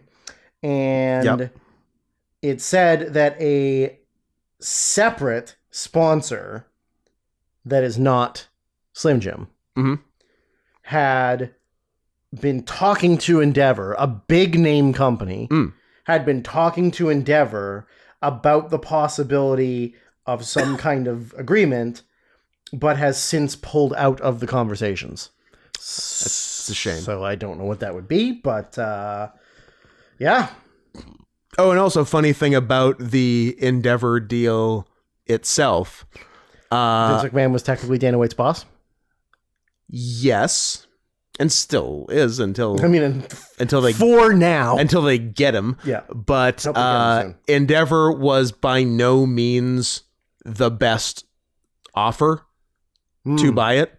I think the Saudi offer was way better. Oh, probably. And there might have been another one, but he sold to Endeavor solely because he knew they would at the time keep him in charge. Right. Which whereas the Saudis not necessarily, and whoever else not necessarily. Okay. Which the stockholders I think are also suing him for. Because obviously if you sold the company for more money, it's better for the stockholders, because I have a degree in economics. So yeah, that's another fun thing. That sort of got buried with the rest of the more interesting stuff. That was pretty fun. But yeah, he basically he gave them like a sweetheart deal because they'll keep him in charge. Because they'd keep him. He cares more about power than money. Oh, 100%. Live breaking news from 3 days ago. This is from Sean Ross Sapp of Fightful.com. Directly from Nick Khan. Okay, Nikki K. I want to inform you that Vince McMahon has tendered his resignation from his position as TKO executive chairman and on the TKO board of directors. And is now taking the position of vice executive chairman of TKO Holdings. He will no longer have a role with TKO Group Holdings or WWE. Wow. Now, he still owns... He still has stock. Yeah. So he technically is still hanging around. Yeah. But wow. That's kind of big. That's actually kind of big. It's like the only way to save the Slim Jim money. what can we do? We need Slim Jim. We need the salty beef money. Well, I'm glad you caught that. Wow. Yeah. Breaking news right now. That's pretty legit. Vince, and even Alvarez just tweeted it. Vince resigned. I love Alvarez's short tweets. Yeah. That's because you got to pay for the good ones. That's true. Premium followers. Premium, more like creamium. Who is... Does it... Masturbating. Jerks off all over the store. It's got a stink down there. Don't near you. He'll rape you. So, that's that story. Hope you're happy. We're not. I mean, we're happy about Vince being gone. I'm happy. Not happy that a woman got just abused horrifically for years. I'm happy about everything except for having to read the text messages, but it had to be done. It had to be I done. had to take a bullet for somebody, and I took the bullet for everybody listening. You will go down as the hero of this story. Correct.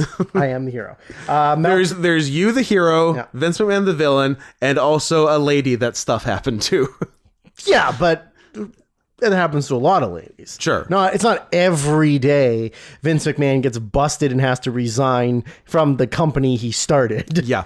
Meltzer also just tweeted it, so I'm thinking it's legit. Huh. We recorded this at the right time. We really did. So if we had done this like 2 hours earlier, we'd be done by now.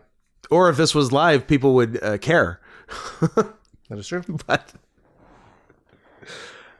we're done, right? That's everything. I think that's that. We, I guess, load up the Sonics video. Have you watched it?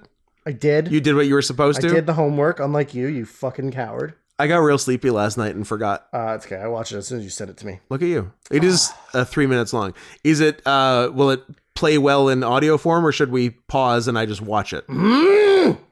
Or you have an unrelated meltdown? I'm going to have an unrelated meltdown. Well, no. I can't... That's a stupid fucking thing. I'm so mad at this. Because you have to be logged in because it's sensitive. But then fucking YouTube.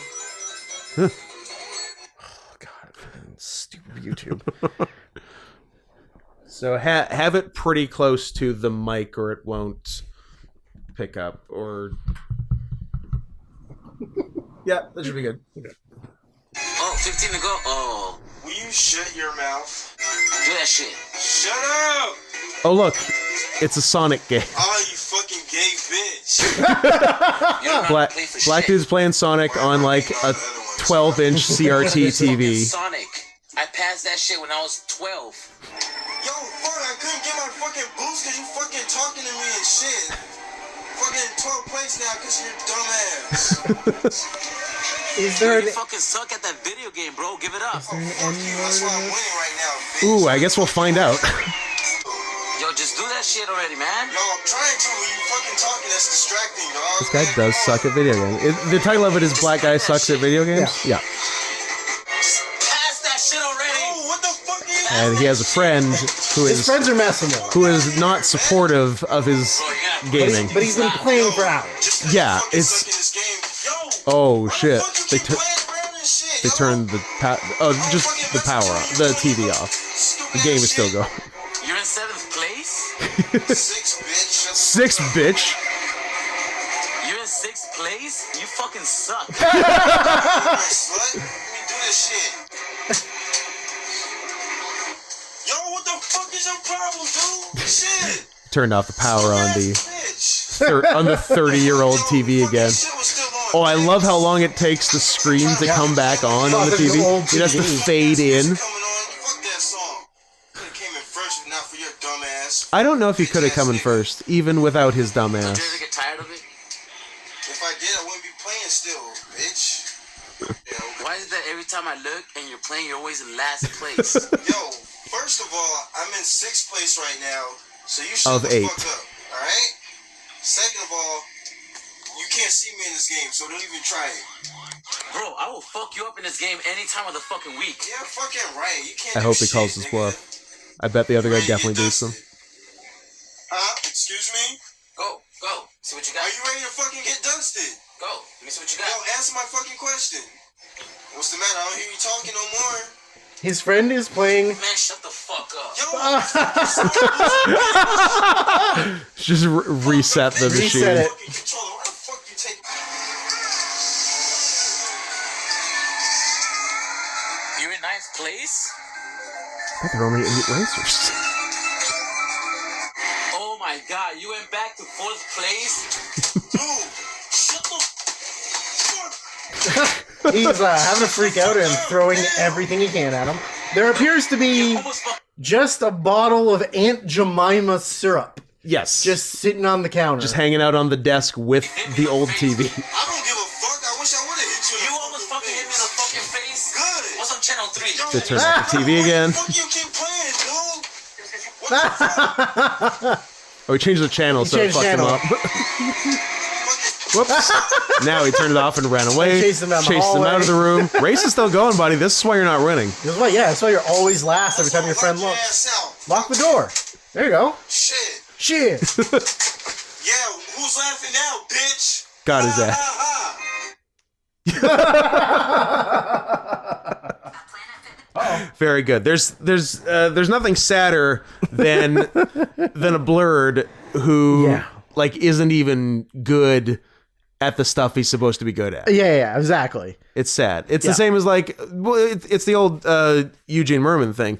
I guess I was a nerd in high school, except I didn't get good grades. So I guess I was just a douchebag. Yeah. That like if you're gonna be a blurred, which is a noble thing to be. Like Yeah. it's an archetype I love. Yep. But you gotta like be good at it. You don't get to just be a blurred Yeah. and then you're like, Yeah. oh, but also like I'm not good at nerdy things. Yeah, like you gotta I don't be have a thing. Yeah, you got to be sick at Sonic. You got to be sick at Pokemon. You have to like know all of, like be able to quote episode numbers of Dragon Ball Z. Yep. Or Like- Naruto. Or Naruto, obviously. Same thing. You have to run only like Naruto. It's all the same. It's all the same. But yeah, like take pride in your work is what I'm saying. Yeah. If you're gonna be something, be the best. If you're gonna be a gay cat wrestler, Yeah. be the best gay cat wrestler. But then where does that leave me? I don't know. So thank you for that, Sonics. A very digestible and fun video. You know what? Especially- Sonics is doing it right He's doing pretty good lately. this time. This time. Well, I gotta get back to Kelly in a minute. Yeah.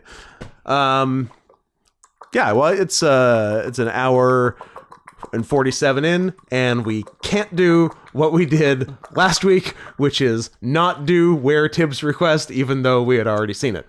We should do it. My vote is for do it. Yeah, that's fine. I think we should do it. So Hopefully your memory is a lot better than my memory because I watched it the night before we recorded Last week. and then we didn't do we it. didn't do it. And I'm not sure how much I remember. I think it'll come back once we get into it. So It was graphic. yeah, it was. There wasn't any sad deaths necessarily. One kind of sad death, but not as sad as the last one.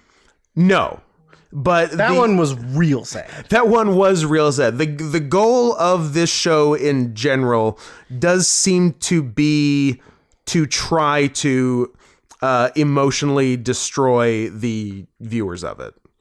Is Yeah. the vibe I get. Sure. Yeah. So Where Tib, and thank you very much, Where Tib, for this. Scott's been asking for it. Ever since we watched the first one. Ever since we watched 1 and 2, I was like, I'm going to download the rest of this. No, I just watch these unless somebody wants to pay for me to watch these. And then here we are, like 5 months later. And here we are. And there's more after this. Yep. There's like a season after this. Golden City of the Scorching Sun. Don't pay for it. I don't want to watch it. Yeah, pay for it. I want to watch it. It's what? Is it 10 episodes? 12 episodes. Okay. Yeah, and they haven't, unlike the first season, which they did with the first 2 movies, was condense them into movie form. Yeah. So maybe they will, but if you want to get on it quicker, just request these. So this is Made in Abyss 3, Dawn of the Deep Soul. Yeah, so this isn't a condensation of anything, is my understanding. Like, they made a season of TV that they turned into 2 movies, and this is just the 3rd movie that comes after those, but it's just a movie. Yes. And then after this is another season of 12 episodes. So leading up to this, there's a town with just a big old hole in the middle of it, the abyss, and it's very intriguing. There are relics in it. There's explorers of various ranks who are coded by the color of their whistle. Yep. Who dive to various depths of the abyss just exploring, basically, and seeing what's there, charting what's there, making note of everything. Are kind of our main character, which of course, that's the one thing I'm going to forget, is names. Rico is Rico Constantino is the main girl, and her mother was a top tier cave diver, a white whistle, if you will, who has gone to the presumably the bottom layer and not returned. Yes. And her the girl Rico's cohort is Reg, who a robot boy who has just appeared from the depths of the abyss, and they've decided to go down all the way on an adventure to find her, because I think there was like a note from her mother or something, and because what else are you gonna hang out in an orphanage on the surface is the option, which seems fucking boring. Yeah, so here's the thing: when you hear the word Reg in Japanese, it's a real tricky one, and often it's some non-dialogue action will happen, and then someone will usually Rico would just yell out Reg's name, and there's something really funny about a bunch of stuff happening, and then a brief pause, and then N-word. Oh boy! Excited outburst. N-word. It's great, and it's part of what makes the show very charming. So they encountered, and basically the abyss is much like it's a lot like the ocean, basically. Like, most of it is uncharted, and everything there kind of wants to kill you. And the deeper you go, the stranger things are. Yeah, exactly. And so they've encountered all kinds of stuff that have tried to kill them. Like, Rico got poisoned by the quill of some giant fucking porcupine thing. Yep. And there was those flying things, those big, huge flying things. Yeah. So on their travels, they met up with Nanachi, who is a rabbit type something, anthropomorphic animal something of a gender that is never disclosed. Well, fluid. I guess fluid. Rabbit fluid. And what does a Toyota Tercel and my ass have in common? What's that? They're both leaking trans fluid. You're celebrating. Double fist bumping as hard as you can. I'm trying not to headbutt the microphone. It's a great joke. And Nanachi has a best friend named Mitty, and everything goes great. The end. Walter Mitty. It's a secret life. Yeah. Yeah, everything goes cool. Nothing bad happens. Mitty is an almost amorphous blob thing. Yep. And we learn through flashbacks and retellings that once Nanachi and Mitty were just like regular ass orphans, just like them. Also, there's an orphan problem in this city. Well, it's because all the adults die. I guess all the adults get curious about the abyss, go in, and don't come back. Yeah, exactly. Fair enough. But yeah, like big orphan population. And so Nanachi and Mitty were just regular ass kids, and one of the white whistles, Barushka. What's his fucking name? Baba Yaga. This is definitely the one. The one thing that doesn't stick with me is names. Everything else is Bondrude. That sounds right. Bondrude. Yeah. So he his intentions, I assume, like most villain types, are noble in the beginning, but he goes a little too far. He's like, I gotta see what this fucking abyss is about. Yeah. And what better way to do that than grabbing a bunch of orphans, lying to them, and then so to our knowledge, there's 6 layers of the abyss. Yeah, but no one's ever come back from 6. Yeah. The lowest, unless maybe Reg might be from the bottom. Maybe, yeah.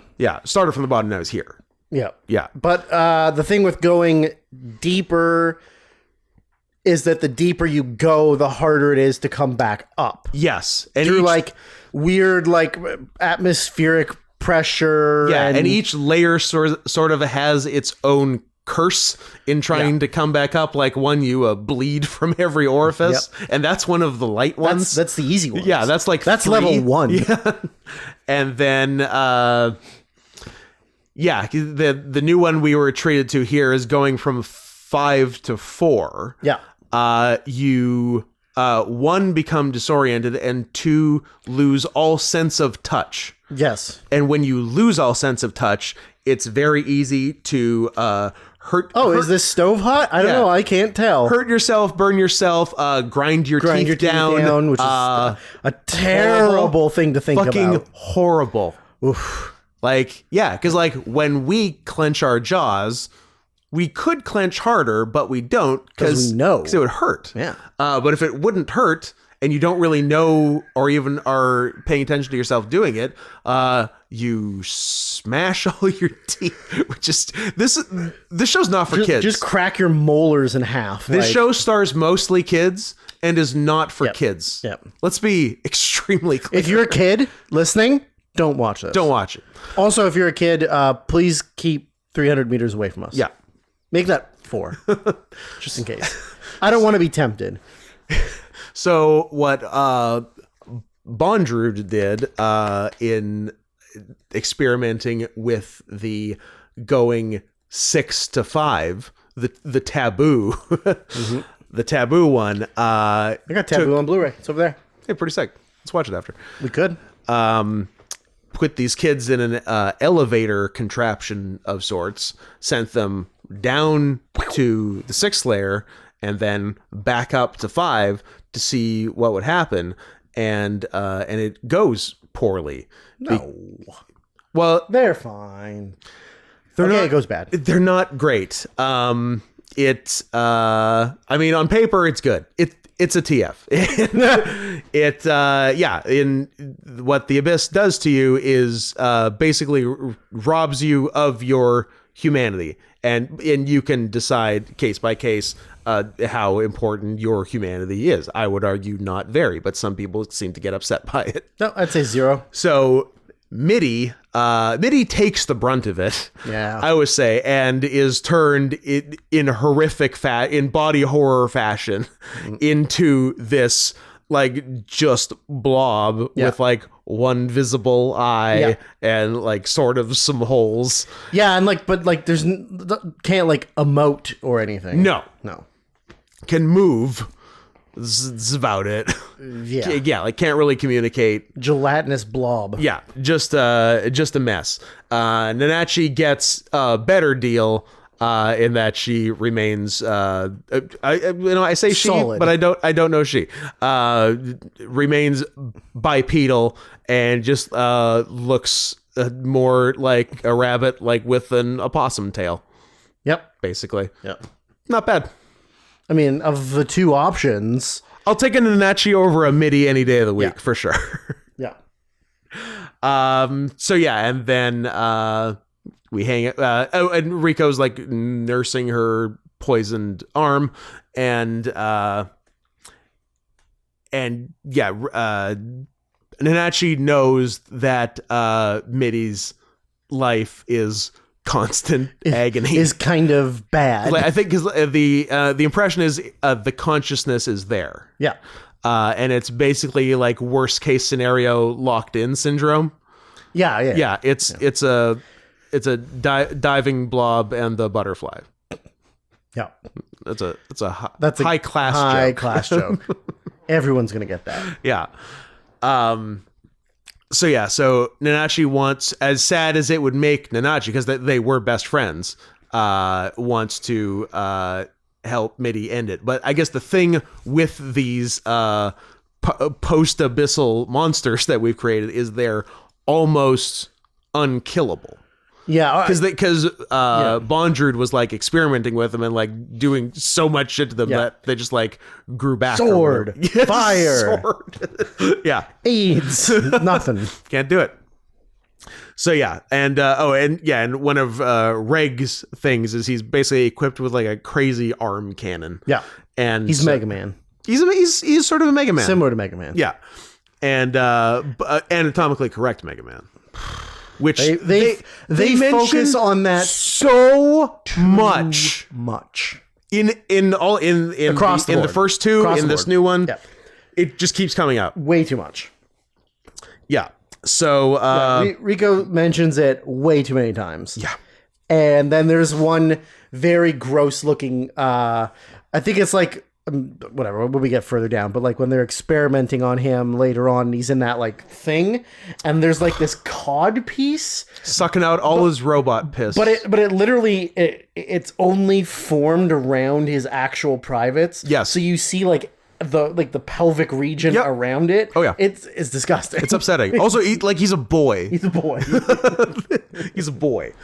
So they blast Midi to smithereens. Yep. And it's so fucking sad. It's the most sad. Jesus Christ. Yeah. And they're But it like, needed to happen. It needed to happen. Midi was not having a fun time. No. And it's about like how much they love each other and that it was like that's all Nanachi wanted was to free her friend. Yeah. Their friend. Its friend. Yeah. His friend. I don't know. Trans icon Nanachi. Yeah. Trans species icon, certainly. Yep, absolutely. Although Nanachi like does take, although it's prey, not predator, so I don't know. like does take their shirt off and just flat. Yep. So I don't know. Maybe it's nothing. Maybe it's nothing. Maybe it robs you of your humanity and gender. Could be. Wow. Could be. That's the future the liberals want for us. That's what happens if you don't listen to the new Ben Shapiro rap. So, and that basically takes us to this. They're like, hey, Nanachi, your friend's fucking dead. Want to come with us on our adventure? Just like, sure, what the fuck else do I have to live for? But in a less depressing way. It's a little more uplifting than I put it. Yeah. And that leads us to this one. To this. First note I took was, I forgot how much Reg doesn't sound like Reg in this show. So they go deep. Yeah, they go deeper. Yeah, I think they made it to 4 in the last one. Yeah, and so they're like, we got to go to 5. And what they know about, because like Rico is very knowledgeable about as knowledgeable as a kid can be about the abyss, because she basically has all the known relics and their powers memorized. Yeah. And knows quite a bit of the geography and the lore of the creatures and stuff that are there. Yeah, before her mom disappeared forever, she imparted the good deal of knowledge. And the deal with level 5 is there's like a cave diver station that you have to pass through and that is also the only way to level 6. So they know where they're going, and they know it's Bondrewd and like where the experiments were done and all that. Like none of this is a surprise. They're like, well, we have to do it, and we hope it's not a hassle, basically. Yeah. What did I say? Oh yes. Before they get there, they're in like sort of a big field almost. It is the Garden of the Flowers of Resilience. It is the Garden of the Flowers of Resilience. Where shortly right after, oh yeah, this show is kind of gross, in reference to larva eating a man's head from the inside out. So the garden has both flowers and scary bugs that look like the flowers. Yes, that are parasites. That If you get too close to them and disturb them, they'll attack you, bite you, and burrow into you brain. and keep you just alive enough to use as a constant food source. Yes.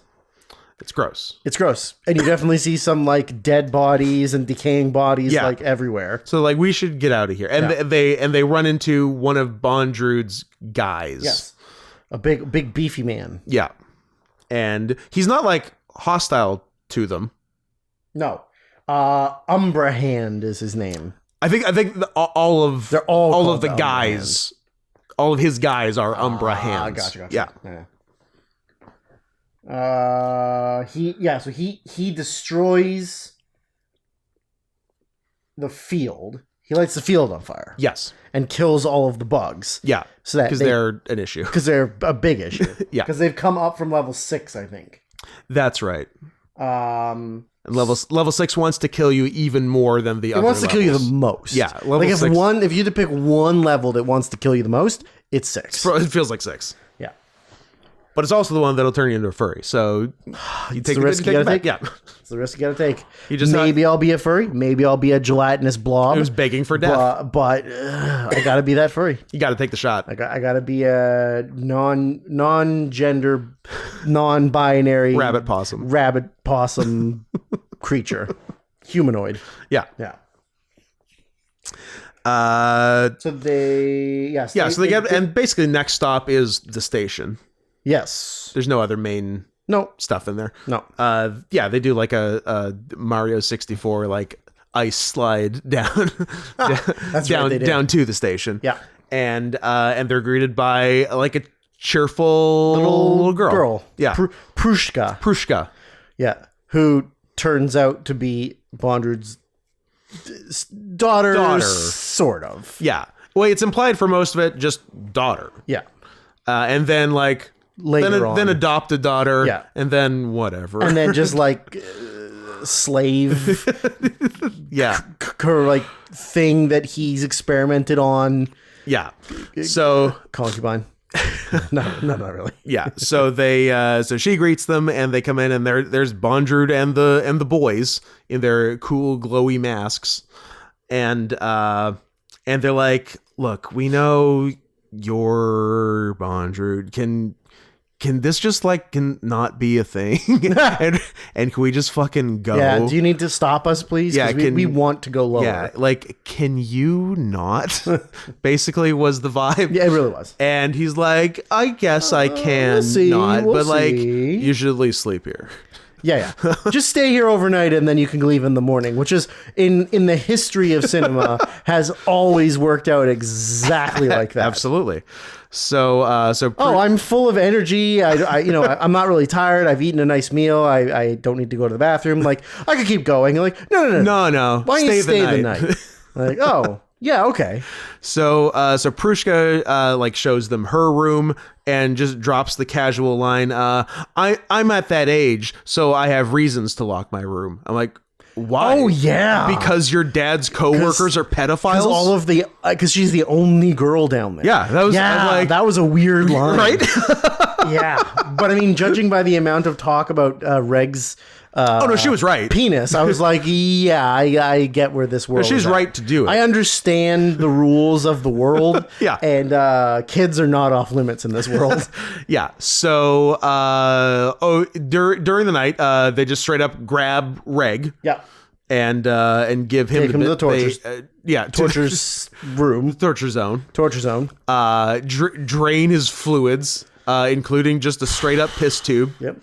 Also, That, as I said, is two formed around his penis and balls. also he's a robot, doesn't need to have piss, Correct. but that's how he was built. That is correct. And Prushka just wasn't there, and Rico's like, "Where'd everybody go?" And then wanders up the chained off staircase, which is how she fucks herself up with the not feeling touch anymore. Yes. And she gets all like cut up and Yeah. grinds her teeth down, but luckily they're baby teeth, so they'll grow back. So she'll get one more chance later, and that's it. Yeah. You get 2 goes around on teeth, so make it count. Yeah. Baby, adult. That's it. That's it. And then not a fan of them collecting fluid from every opening of Reg. I think the next important thing was they cut off Reg's cannon arm. Cut off his cannon arm, Yeah. is that they discover the logo thing, the insignia that like kind of fades on his helmet. Yes. And like, because they've seen it somewhere else. Yeah. And it indicates that he has a finite number of cannon blasts. Yeah. And then, they saw it on some other like battery thing. it was the battery thing that Prushka had. No, I don't remember what the thing I know. was. So one of the other ones had a battery pack that had the same logo on it, and said, "Oh and yeah, when but it- like when it starts when getting, it was all used, it was done." Yeah, and then he goes like, "That's the same thing that's on my helmet." Yeah. and then they look at the helmet, and the helmet has a little bit of fade to it. So they're like, maybe she's don't looking- use all the things, she's calculating or you'll be done. Well, yeah, I think she tells me he only has three. Three. Right? He has Yeah. 3 more blasts, and then he'll probably die. Yeah. So he's got to utilize them correctly Same as me with Combs. I got 3 good ones left. I'm gonna make them count. in your life. Yeah. Okay. Not just today. 3 good ones today left. I get 3 every day. Okay. No, that's 3 it. left today. True. Yeah.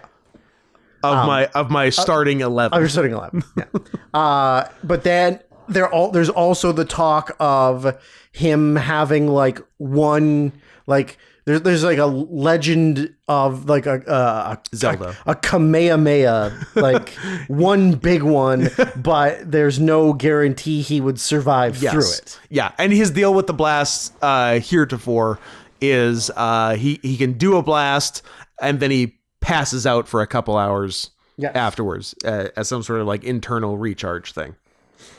So yeah, Prushka has a little pet thing that they love showing this little guy's butthole. Yes, I do. They love it. Yes, I do. I think we saw more of the butthole than the face.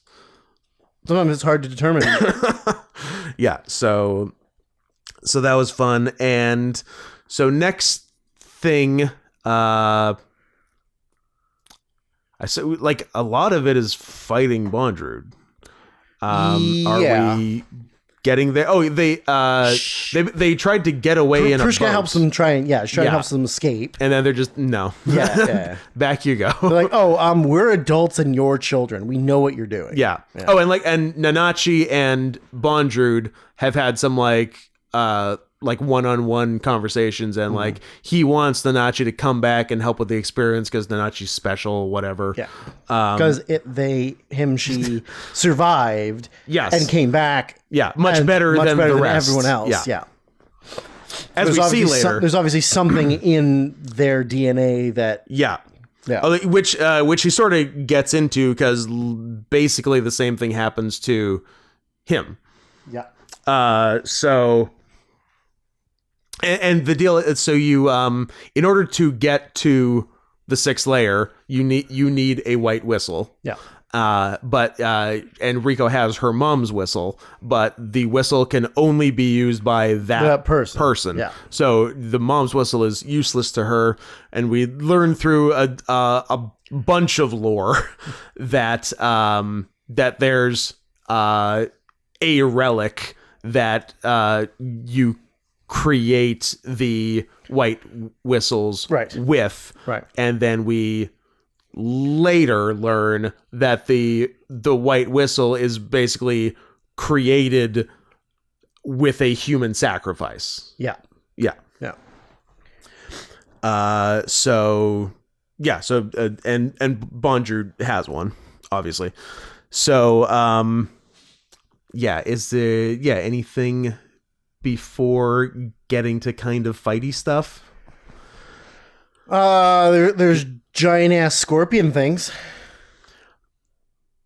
Is that was sort later? of no? That's probably one of the next things, but that's sort of part of the fight because like Bonjour and his guys. I guess it's after they stop them from boating off. Well, he catches them in like that sandstorm thing, like a sand area, right? The desert area, and then there's those giant ass. Seven-tailed scorpions or whatever the hell that the kids get away and use against them, but it doesn't really work, hinder them. Bonjour seems like a pretty tough, pretty strong customer guy with a big force behind him. So then kind of in the next showdown they use Reg to like force him far enough underwater that he goes to the 6th level and then they shoot him back up. Comes back up. So Godzilla -1 style. Godzilla -1 style, exactly. And if you haven't seen it, you should go see it. It's an awesome movie. And the one thing he has going for him, and he has these things called cartridges, which protect against the curse of the abyss. But they have like a finite amount of power and can only do so much before they're used up, basically. And I think we find out fairly quickly, so I'm not jumping ahead too far, that like the cartridges are made of just the fucked up kids. The goo. They take like the goo they need from the abused, experimented on children, put it in a briefcase basically, and hook that up to whatever, and that's the cartridge. So they force Bonjour down, comes back up, and the cartridges are doing their best, but they're getting fired out and used up at a pretty rapid pace, and then we get big paw claw thing, and then other big paw thing, and then big furry arm, and then big old tail, huge tail, big tail. Did I write all caps tail with 9 A's? Tail. And then so he explains that there's all this talk about the curse of the abyss. He's like, there's 2 sides to it, motherfucker. There's also the blessing of the abyss. And Nanachi, that's what you got through your, like, the purity of your love for Mitty.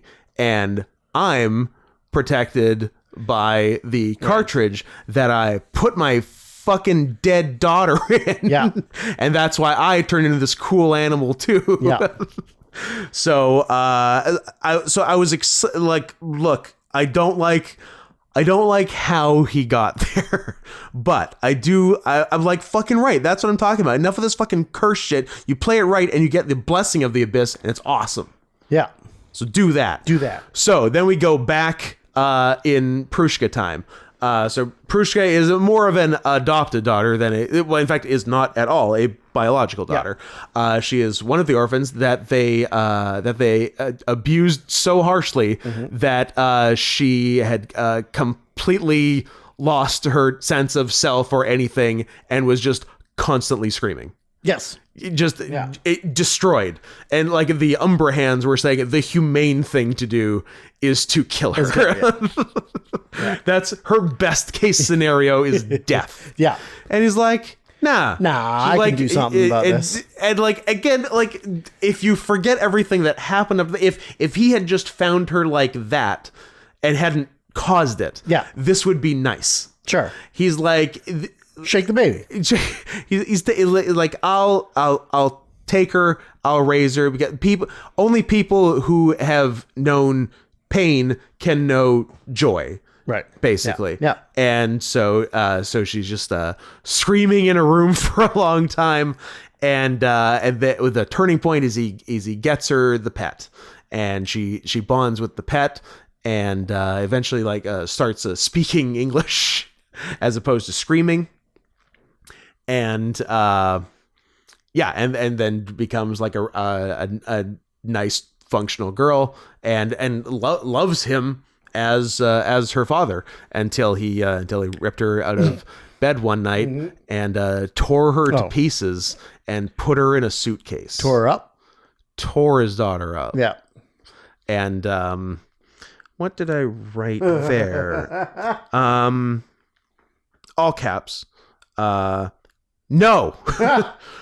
Why are you doing this to me? This show is monstrous. I hate you.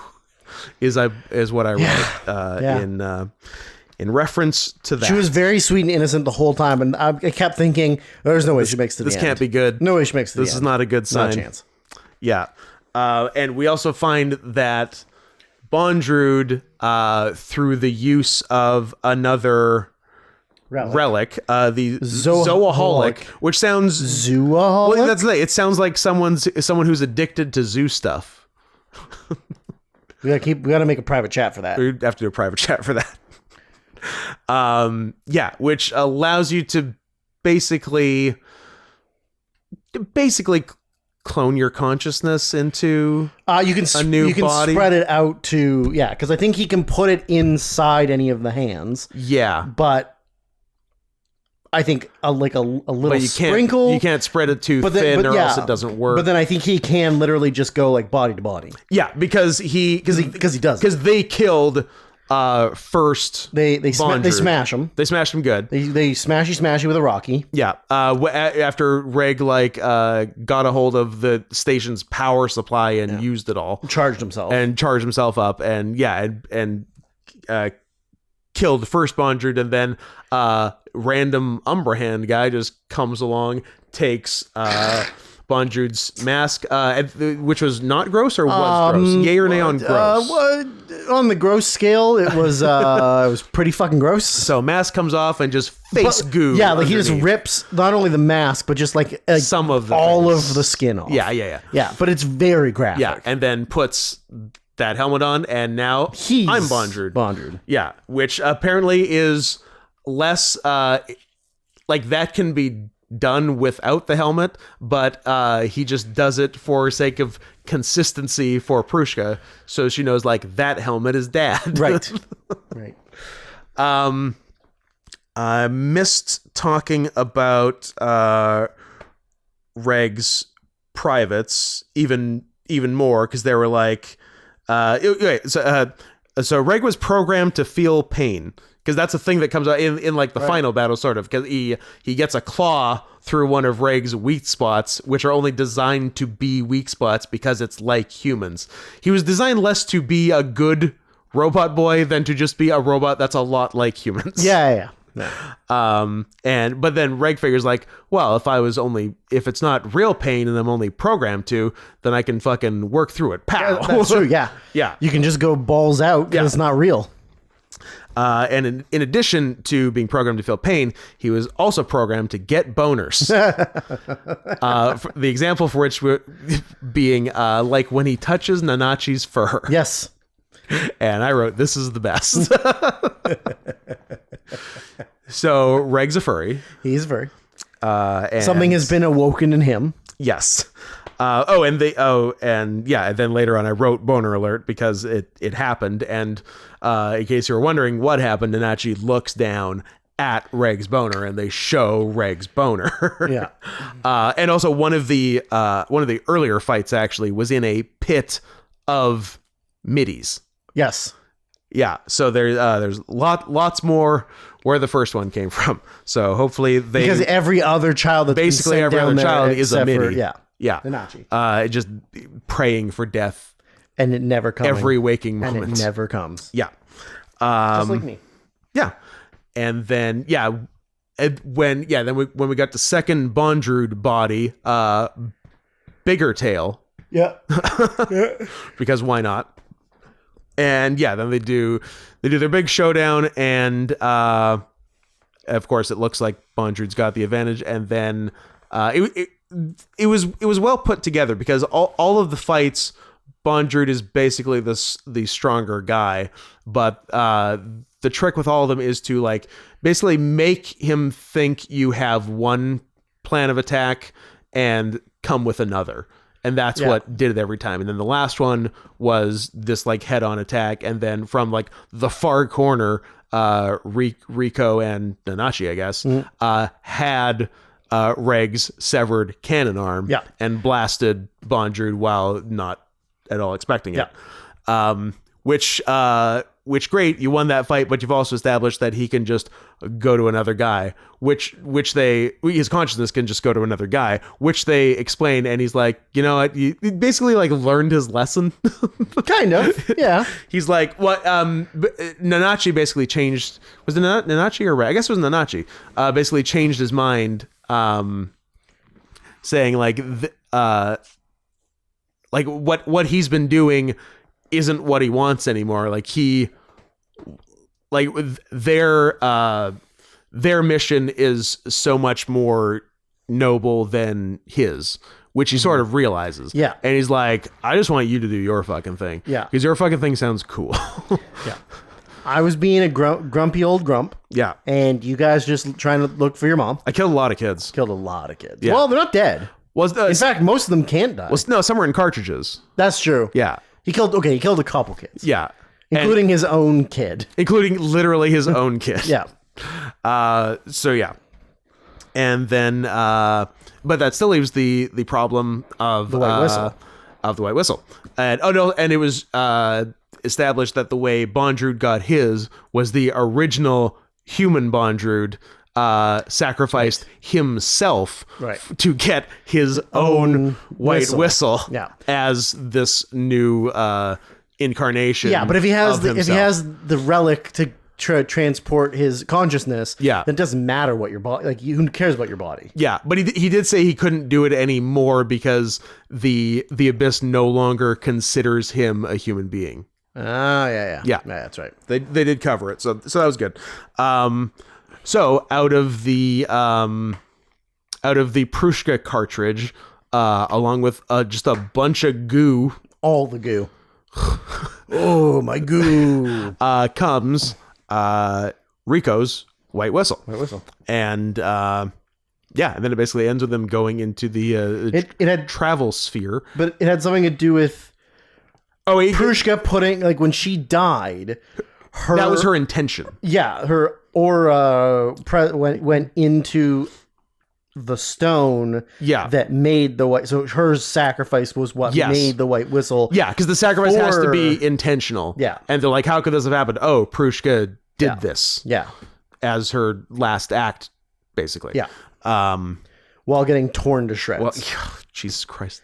This is a hell of a show. Yeah. While getting turned into sashimi. So basically Bondrewd lets them pass. A bunch of scary huge guys in glowing masks would wave to them. Enjoy number 6. Don't get turned into a cool furry, or maybe do. I hope we get, there's definitely been plenty of that in everything we've seen, so I do hope there's more of that as it continues. Yeah, but what if one of them gets turned into a blob? Well, then that's trouble. But hopefully we stay on the good side of furry. I'm thinking there's only 3 of them. I don't think one of them's getting turned into a blob. I'm fine if we just introduce new people and turn them into stuff. Yeah, that's true. Meet some new kids in level 5 and then just turn them into furries. Zoom them up one and and see what cool stuff we get. What happens? Because it's not even with the non-blobs, it doesn't seem consistent across the board. Like Nanachi and Bondrewd were different. Yep. They're like tailed, claws, fur kind of. Yeah. But like the tails are, because his tail was a kind of scaly. A little bit. Yeah. Yeah. It was very lizard-like. Yeah. Which of course we don't approve of on the show. No, thank you. But also tail is better than no tail. Yes. Yeah. So there's probably exceptions, but. Yeah. Yeah. What about tail feathers? I think I'd rather have no tail than tail feathers. Ooh. Yeah, I agree. I don't want to look like fucking Big Bird. Verdict: fuck off, birds. Big dumb yellow bird with his stupid ass tail. Yeah, that's no fair. friends. Nobody loves you. What the fuck is Snuffleupagus? Woolly mammoth. It's Imaginary woolly mammoth. Kind of a small imaginary woolly mammoth. I don't know, man. Also, doesn't have tusks. Why not? He's a fucking loser. I mean, he's canonically imaginary, right? Like Big Bird imagined so, yeah. Snuffleupagus. Yeah. So Is he supposed to be a taste bud like Grimace? That's such a weird thing. It's so weird. Everyone else is just the thing. Yeah, I'm a hamburglar. I'm a chicken. I'm a chicken. I'm a taste bud, and I'm a woman. Wait, is Grimace a girl now too? I don't know. I think that might be maybe a robot chicken thing. Did Grimace have his humanity and gender robbed from him? Yeah. In traveling from the 6th to 5th layers of the abyss? I feel like it might be a robot chicken thing. Yeah, I could see that. But yeah, so that's Made in the Abyss 3, Dawn of the Deep Soul. Thanks, Where Tib. As of right now, am I correct in saying that we have no requests? We are caught up, sir. On the board, I think we're caught up. Unless I'm forgetting one, which is easy enough. I don't think you are. To check. I don't think I am either. Yeah, because there wouldn't be one newer than the Sonics one. Despite Grimace being a male, he has been portrayed by female actors since his inception. I like that. So there's always been women inside the suit. He's real. He's a Peter Pan. He's a Peter Pan. Peter Panda. So yeah, that gets us all the way here. So maybe next week we'll do an episode of content. Episode 4? Episode 4, I think. Maybe even 5? That seems like too much. What was the last one? Was the last one Natural Born Killers? It's a great question. In High School High. Natural Born Killers. A third one? We've done Boondock Saints. Boondock Saints. 2, All Saints Day. No? No. Oh, okay. So unless we get a request by the time this airs and the time we record next week, yep, we will be doing episode 5 of content. Yeah. When did the season start? 2017, it feels like. Did it start in 2023 or 2022? No, 2023. 3? Yeah, it was it was after the all request live spectacular. Oh yeah, because the requests went for they started in November and went to like May. Yes. So, and then we did the best. Did we do best of the decade after that? We didn't do decade. We did. Or sorry, like the best of 2020 and 20. Oh, we haven't done 2021. No. That's another thing we should do. I would like to do it, but we'll see. We might never do it because we might be stuck doing anime requests and YouTube 2-hour videos about liars. It could be anime requests for the rest of our lives. When does season 5 start? I'm very intrigued in this. There's a request. Still waiting for somebody to pay for every single episode of One Piece. Oh my god! All 1,082 episodes or whatever at $150 a pop. Scott and I could retire. Damn, we didn't do episode 1 for like so long into season 5. So I believe there's season finale. So logically, the next one would be the season premiere, which is June 5th. Okay, pretty good. Not bad. June 5th was the season premiere of season 5, and episode 1 of season 5, which was High School High, was September 4th. 3 full months before episode 1. I like it. That's nice work. When did we do Boondock Saints? When did we do our most recent episode of content, you ask? That would be, if I was to hazard a guess, November 6th.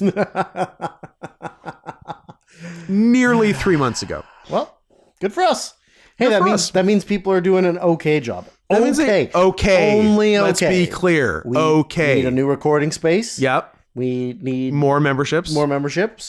We need more requests. More requests. We need more of your money in general. Yep. You can you can send money and not ask for stuff. Money and not ask for stuff. Yeah. There will be new shirts out soon. Yep. We will be not wrestling on the next SOS show. Spoiler alert, but we'll still be there. So if you're gonna make the trek for some weird reason, we will still be hanging out, selling merch, doing promos, and trying to do guest commentary, because I'm gonna keep trying to push for that, because I think will be fun. And 2 weeks after that is your first match in Vancouver in how Since long? WrestleCore. Oh yeah. So like October last year. And that was was October the year before. Yeah. And that was your first since I sucked dick, big dick wrestling universe too. In 7 years. Yep. 7+ years. Yeah. Well, maybe if Max from Boom would start booking me. You're good as of June. Yeah, that's fucking June. It'll come fast. No, I don't come fast. Sometimes I don't come at all. Yeah, that's what June is for. Oh, okay. To make up for you. Gotcha. And all your antidepressants and HRT that are keeping you from coming.